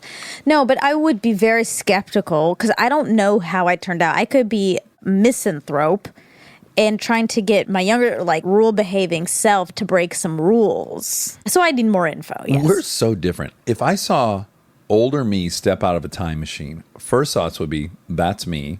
Second thought would be, oh my God, I have my hair still. Thank goodness. Because my dad was bald. I was very much thinking. You were thinking that your whole life? Absolutely. Absolutely. Never, no. Then I would be like, oh, wow. I'm stronger when I'm older than I am now. I'm in better shape. That's great news. Because I'm loosey-goosey. Like, if I go back to 24 when I was pounding beers and never exercised, you know, I was jiggly a little bit. And I would have been like, oh, wow. Good on us. Okay. You ended up with biceps. So I would trust that person because that person getting out of the time machine would clearly be much more together than 24-year-old me. I'd listen to whatever future me said. So your first reaction is like aesthetics. Absolutely. It's all Yeah. I care about, Monica. No, it's not. It's not For really. myself. Absolutely. You would not know. No, you would. No. If an old version of you appeared, you would not be like, oh, I still have my hair. You'd be like, what is happening and how did you get here? Absolutely not. I'd be like, boom, Yeah, 'cause it's we not- got hair. Now tell me what. No. I would. No, you wouldn't. All right, let's take it to current day. Let's pretend there's a knock at the door right Yeah. now. Come in. Opens up. I step in at 68, and I Yeah. look better than I look right now. Well, okay. My first thought is, oh, you're right. Yeah. I thought it was all downhill from here. It's uphill from here. What a great I can't thing to believe that is see. your first reaction. Absolutely. And then I'm like, how'd you get here? Wow. You don't think you would first evaluate your physical appearance? No. Oh my God, we're so different. No, I don't think you're evaluating this appropriately. If an actual you walked in here, you would not. First thing I would do is evaluate what I looked like. For sure. I would definitely feel. You wouldn't immediately see how your fat natchies held up over time. Like, oh, wow, those are still up in the air. No. I'm glad we wore those bras at night. I don't wear bras at night. Oh. Don't some people? Dare you? I don't know. I No, don't know. you shouldn't. If anyone's trying to, it's not good for you. Oh, it's not good for your what? Circulation in your. I don't know why, but it's not good. It seems torturous. Yeah. Yeah. I'm not promoting it at all. Okay, forget I said Unless anything. it's third love I guess bras. here's They my. probably- they Do you probably want find- your fatchies to stay buoyant? Of course. Okay. Well, at least I don't know these are though two because different questions. No, but you're saying you're painting a picture of yourself that I really started wondering if you even care if your fatchies are going to be up north. You've said so many things today that make me feel like you don't know me. I know you better than you know you. No. Yeah. This is my first reaction. Come in. Wait, who are you? I'm Monica. I'm 69-year-old Monica. Wait, what? Yeah. No, you're not. Yes, I am. Prove it. Okay. When you were 11 years old, you thought about a young man throwing up and diarrheaing, and you found yourself aroused. Okay, well, you just listened to a podcast, I think. I don't believe that you're really me. We're going to need to get a blood test, and I need some actual proof before I can go any further with this conversation. And I pray this is what she says. You know what? I never liked you. I'm leaving. I'm not going to argue with you that I'm me. Oh my God. She would not say that. If she was me, she would understand. Well, if she was you, she might not believe you were you. Even though she came back to see you. Hey. Or she would have brought a blood test or something. Maybe She might have come anticipating. prepared. She Yeah. probably would have come prepared. That's With her a nicer idea, Rob. Rob knows me so much better than you know me. Anyway, Anywho, Elizabeth it's nice to be back. Gilbert. It's really nice to be back. Why are you mad dogging me? 'Cause you're mean. Tell me the mean thing I said. You're mean when you time travel, and I don't like it, and we're not doing it anymore. I mean because, how about this? This is probably how it would go. Come in. Hi, I'm older Monica. And then you'd say, What? No. How, are you really? and I go, oh my goodness, those suckers really held up. Congrats. I'd probably look at you and say congrats, though. Real time you, Young not me. future you. I don't think they'll hold up, if I'm being honest. I think they might. I don't. Okay. They're very heavy. So gravity would say otherwise. But anyway. See, if you came and you looked better, my reaction would not be like, oh, good for you. I'd be like, oh, there's some science in the future. Oh, yeah. That makes this all capable of looking young. Yeah. Yeah. But I would be asking about the science, and I wouldn't be like, oh, great job. We didn't even consider that. So you just brought up something that could be really interesting. Okay.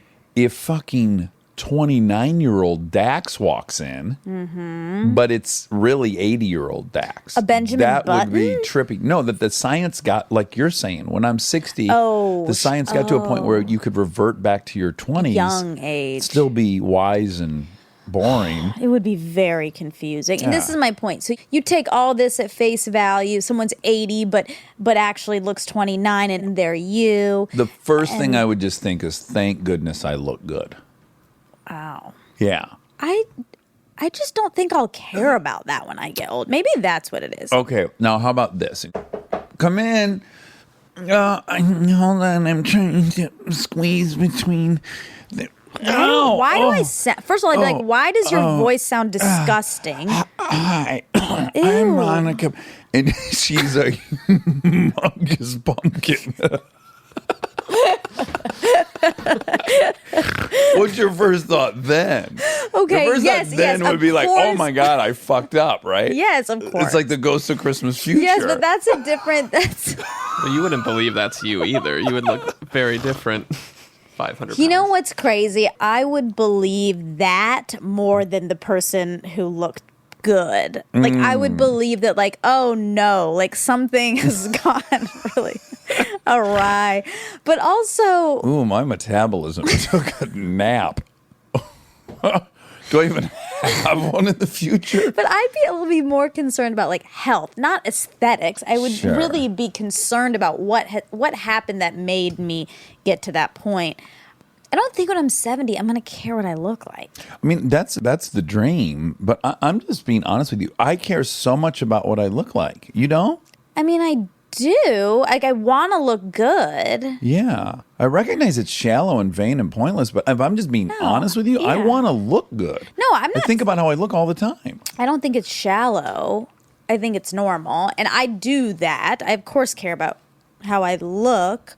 But I'm also like, we're stuck in our bodies and our faces. Like, this is what we're working with. And you can make some things look a little bit better and a little bit worse. But I don't know. What can we do? Well, Like, I can't be too obsessed with it because there's nothing I can do. right, unless you start getting like some, cutting edge surgery down in Guadalajara or something. Like leg extension surgery or something. Okay. Yeah. Right. Well, what's interesting is we both agree, though, even though we care about how we look, and you and I both don't like certain things about our face, we have both decided that we'd rather look like this than potentially look fake, i.e., go get a nose job, and then all of a sudden, what people are more aware of is like, oh, your nose doesn't look real. That would be a bigger fear of ours than to have the noses we have that we don't like. Is that accurate? Yeah, I mean, I would Again, get I'm not one. shaming anyone who's gotten plastic surgery. Oh, No. you would? No. I wouldn't, because I could never guarantee the outcome of it. If you could guarantee the outcome, I would do it, You would yeah. do it? Oh. Yeah. Interesting. If I could guarantee. I would. It'd make me so sad, but I understand. I totally understand. Yeah. Yeah, I love your nose. Okay. Do you like mine? Yeah. Yeah, right? I hate it. And you like it. I know, but I would So if you can not comprehend allow that- you to get a nose job. Right, but if I you can would never comprehend that allow I you. don't like mine, but you like it, can you comprehend that I like yours and you don't like it? Yeah. Yeah. Tit for tat? Sort of. Quid pro quo? Okay, Elizabeth Gilbert. Lizzie Gilby. Yeah. So You said in the biographies of these old tycoons, banks were failing every 2 hours. Okay. So I don't think it was every 2 hours. I couldn't really get hourly rates on bank failure. But in the wake of the stock market crash of October 1929, people were growing increasingly anxious about the security of their money. Wealthy people were pulling their investment assets out of the economy, and consumers overall were spending less and less money. Some 650 banks failed in 1929. The number would rise to more than 1,300 in the following year. Ew. 1,950 banks in 2 years. Good math. Yeah, that's a couple a day for sure. Yeah. Yeah. Think how many people's lives were literally ruined. I mean, okay, that's too big of a statement because obviously your life's not made or broken by money. But Well, it is when you lose all your money. yeah, when yes, all these it people is. have lost everything know. they've saved their whole lives, it disappears in a second. Oh my God. I know. But again, if you're living with zero savings, you're like, yeah, welcome to my world. Right. Most people don't have savings. Most people? I don't know. Yeah, average I'd have American. to do some research. Yeah. Robbie, you want to look it up? Yeah.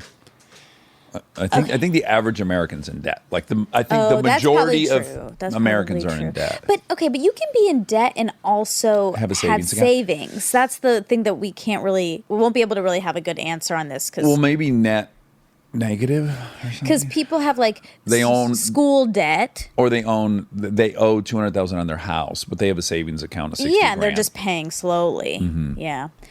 Okay. So anyway, Roosevelt in 1933 gave, these fireside chats. In the first fireside chat, Roosevelt spoke on the bank crisis, explaining the logic behind his closing of all banks and stating that your government does not intend that the history of the past few years shall be repeated. We do not want and will not have another epidemic of bank failures.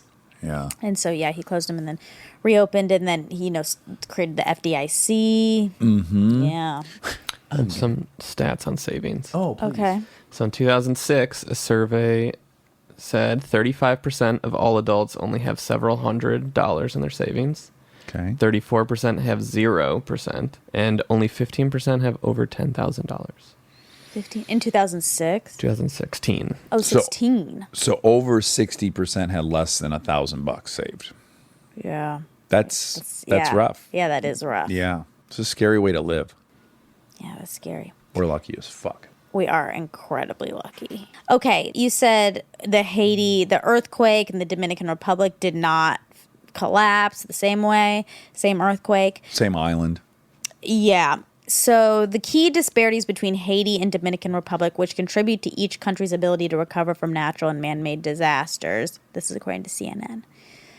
Geography, basically like where the fault lines are. Oh, uh-huh. Haiti lacks resources to prepare for natural disasters. There are no funds for disaster response or infrastructure improvements in watershed protection or irrigation programs that could help prepare for hurricanes and storms. Widespread deforestation in Haiti has also led to flooding, dramatic rates of soil erosion. Back in 1960, the two countries had the same GDP per capita, according to the World Bank. And now the Dominican Republic's GDP per capita is about 7 times that of Haiti. Ooh. Which remains the poorest country in the Western Hemisphere. Oh, wow. Isn't that crazy they share the same island? It is crazy. Is Waldorf parenting Scandinavian? You said you thought it was Scandinavian. It's German. Oh. Also known as Steiner education. Based on the educational philosophy of Rudolf Steiner, strives to develop people's intellectual, artistic, and practical skills in a holistic manner. The cultivation of people's imagination and creativity is a central focus. First Waldorf school opened in 1919 in Germany. Do you think it's possible that the same Waldorf invented that school and the Waldorf salad? Yeah, I do. Wouldn't that be a I think diverse, he had a big life. a big, huge life with many interests? Yeah. What is exactly in a Waldorf salad? Isn't a Waldorf salad like maybe pecans, cranberries, and grapes? I was and about to say some- grapes. Yeah, I think there's definitely grapes. And some real dark green lettuce. Oh, I was going to say light green lettuce. Oh, frisee? No, not a frisee. More like a romaine. Oh, okay. I think there might be a dash of frisee in there, too. Oh, Robbie's got the ingredients. There's mayonnaise, lemon juice, in this recipe. Okay. Mayonnaise, lemon juice, apples, grapes, Oh. celery, Oh, walnuts, and lettuce. Oh, they didn't get specific about the lettuce. Yeah. It sounds like a little bit like a chicken salad. Mm-hmm. The Add ingredients lettuce. mimic a chicken salad, yeah. Which I love. Subtract bread, add lettuce. Costco has a really good chicken salad. Do they? Yeah. I don't doubt it. It's good. Well, they have the best canned chicken breast. That's what we're making our chicken salad sandwiches out of. Yeah, that's true. Yeah. I want that. I'm going to get back into the kitchen. You are? You're going to switch in the kitchen? Sameen encouraged me. I think I'm going to get back in the kitchen. Oh, I can't wait. Yeah, it's going to be a summer of trashy food, I think. Ooh, I cannot Well, when we're in wait. Michigan, for sure, I'm cooking a ton of shit. Yeah. When we're in Ground- bathing suits all day. and eating ground beef every meal. Okay, you mentioned, because she was talking about submitting short stories to these publications, Mm-hmm. and you said that you did that, and you were talking about an SE envelope. I didn't know what you were talking about. But SASE? SASE, yes, but it sounded like SE. I didn't know. An SASE is an envelope on which you have stuck a stamp and written your own name and address. You send it to a person or organization so that they can reply to you in it. SASE is an abbreviation for self-addressed stamped envelope. And you got to buy a lot of them. If you're submitting. Self-submitting, yeah. I know. Remember when like sending your resume out on paper was a thing? Yeah. And I had to do it. I had just bought, or I don't even think I bought, I think my mom got it for me for Christmas. It was a list of every publisher in America. It was a big, thick book, and you just fucking went through this thing Yep. one by one and addressed it. Oh my God. Printed up Yeah, your those- short story and sent it off. Cover letters. I applaud Elizabeth. I had like, a 6-month Run of it. attempt at it, and I was like, I'm never going to get published. 7 years she did it. Yeah, it's impressive. It is impressive. It's inspirational. You got to stick with it. Yeah. That's like when I first moved out here and I was just sending out emails to all those agents all day long. I got to remove It's so desperate. I was so desperate during that But you period. are desperate. Yeah, I You know. are desperate for anything. Yeah. You're like, how do I get into this party? I don't even have an agent. I didn't have an agent forever. And my first agent fired me. Commercial agent. mine too. Yeah, it was so embarrassing. Yeah, do you have the letter still? I kept mine. Oh, I don't know. I might. Barbara Cameron. Kirk Cameron's mother. Oh. She fired me. She did. Yeah, I have a long letter. It's in my memories box. I know. I probably kept mine too. I probably didn't keep mine. I was like, I got to throw this away and never This think didn't about it happen. ever again. It was so embarrassing. Have we talked about your trip to Florida on here? I don't And that think you're so. encouraged to play black. I don't know if we have. Yeah, Callie and I in high school, after our senior year, I think, of high school, or maybe it was going into our senior year during the summer, we took a trip to Ocala, Florida. Because you had an inn. We had an inn in the industry in Yeah. Ocala, Florida. Her grandpa's brother lived Great there. Uncle Mike. He had some connections. Yeah, he had some connections. He hooked us up with some meetings. This is so fucking cute. And then we went. The first meeting was at this like guy who basically made instructional like fishing videos, kind of. And it was very swampy, and I don't know if he had all his teeth, Okay. And we were grateful to talk to him. Of course. Yeah, we didn't learn About how to too angle much. a smallmouth bass. Yeah. But the big meeting was with this one lady who, God, I wish I knew her title. Actually, let me see if Callie knows. She like a talent scout or a... No, not even that big. Okay. No. Well, I think anyone can give themselves that title. So we met with her. Mm-hmm. She was very nice to us, and she was giving me tips. What was her age, just so I can paint a mental I would picture? say 60. Right, so probably 50, because you were 18 and you thought she was 60, so she was probably 50. Maybe. And she gave me some good advice moving into the industry that I could play a lot of different ethnicities. I could go out for black roles. Right, And right. I should do that. I should maximize my opportunity. For sure. And I also remember she said that we should go to all the parties, like make sure we went, but then we had to order soda water. So Callie thinks that she was part of the Florida Film Commission. Okay. The FFC. Who knows what that even means, to be honest. It's good to know that an employee of the state was telling you to play black. Yeah, she wanted me to play black and attend all these kind of rapey parties, but don't get drunk But there. keep your wits about you. Yeah, exactly.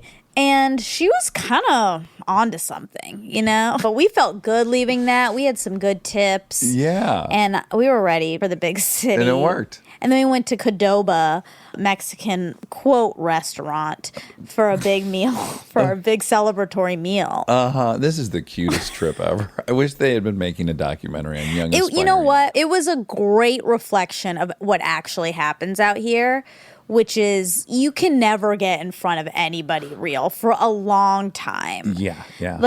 It was a good first experience, even though I think we thought we had. I think we really left and felt like, oh, that was productive. Right. Step one. Yeah, step one, check. Yes. Yeah. Well, Next. by the way, anytime you're just taking action, whether you're even aware of whether it's useful or not, just to be taking action towards a goal you have always kind of feels good. It does feel good. That's true. And people don't need to get hung up on whether it's ultra effective at the end of the day. Yeah. It's just be active. It's all about how you feel. It's not really about the results. So you guys felt good about that, and that's great. Now, upon further investigation, maybe not the greatest advice.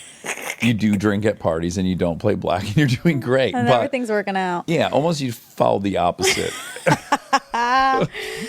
Anywho, so self-help books, are they Ultimately, productive or yeah. not? Okay, there's a psychologist, Sven Brinkman, who says, no, we've become obsessed with looking inward and trying to achieve our ideals. It's actually made us less equipped to be a human on the outside, the type that's connected to other people.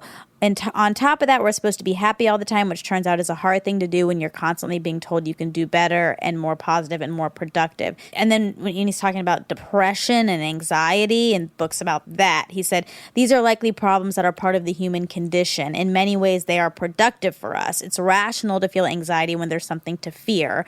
It's rational to feel depressed when something awful has happened to you, or if you've been under a lot of pressure for a long time. Depression is the organism's way of reacting, withdrawing, and perhaps metaphorically recharging the batteries. But now there's so much pressure in modern society to perform and be productive, to be efficient, that we don't have this time to recharge. We tend to pathologize these kinds of sadnesses or losses of energy. Yeah, that's true. But Big Magic is a good book. Yeah. Yeah, and people should read it. So is the Big Book of Alcoholics Anonymous. It's all relative, But my favorite line in all of the Big Book is, "We claim progress, not perfection." That's so key. Oh, you'll find this interesting. So I was looking for the Vanity Fair article about Germans.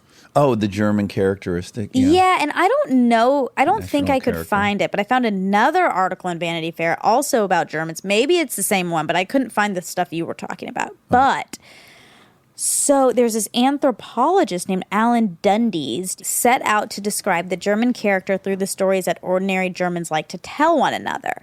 Dundes specialized in folklore, and in German folklore, as he put it, one finds an inordinate number of texts concerned with anality. Anality? Is that how shitting? Yes. It is. Yes. Oh, okay. Shit, dirt, manure, ass. Now we're talking. Folk songs, folk tales, proverbs, riddles, folk speech all attest to the Germans' long-standing special interest in this area of human activity. Dundes caused a bit of a stir for an anthropologist by tracking the single low national character trait into the most important moments in German history. Well, already, I love. I know you love this I love conversation. poop. Yeah. Maybe been you're. missed. Are you German at all? I was so disappointed. I've been telling myself that I've been German until I 23 to me. No, I'm predominantly like Scottish, English. Yeah. That whole, Why did you want to be German so badly? I'll tell you. Tell me. Because I'm obsessed with Neanderthals. And Neanderthals primarily lived in the biggest numbers in Gaul and in Germany. And they intermingled. That's how they got absorbed by Homo sapiens sapien. They didn't go extinct. We fucked them until we all became one species. So, but the much higher genetic rate of Neanderthalism there in Germany and Eastern France. And so I just want to be Neanderthal. Okay. Yeah. That's why. And when I go to Germany, well, it's interesting. I was in Hamburg and I was like, this is how you run a place. Like the city is spotless. Everything runs on time. It is a Swiss timepiece, to mix metaphors. Yeah.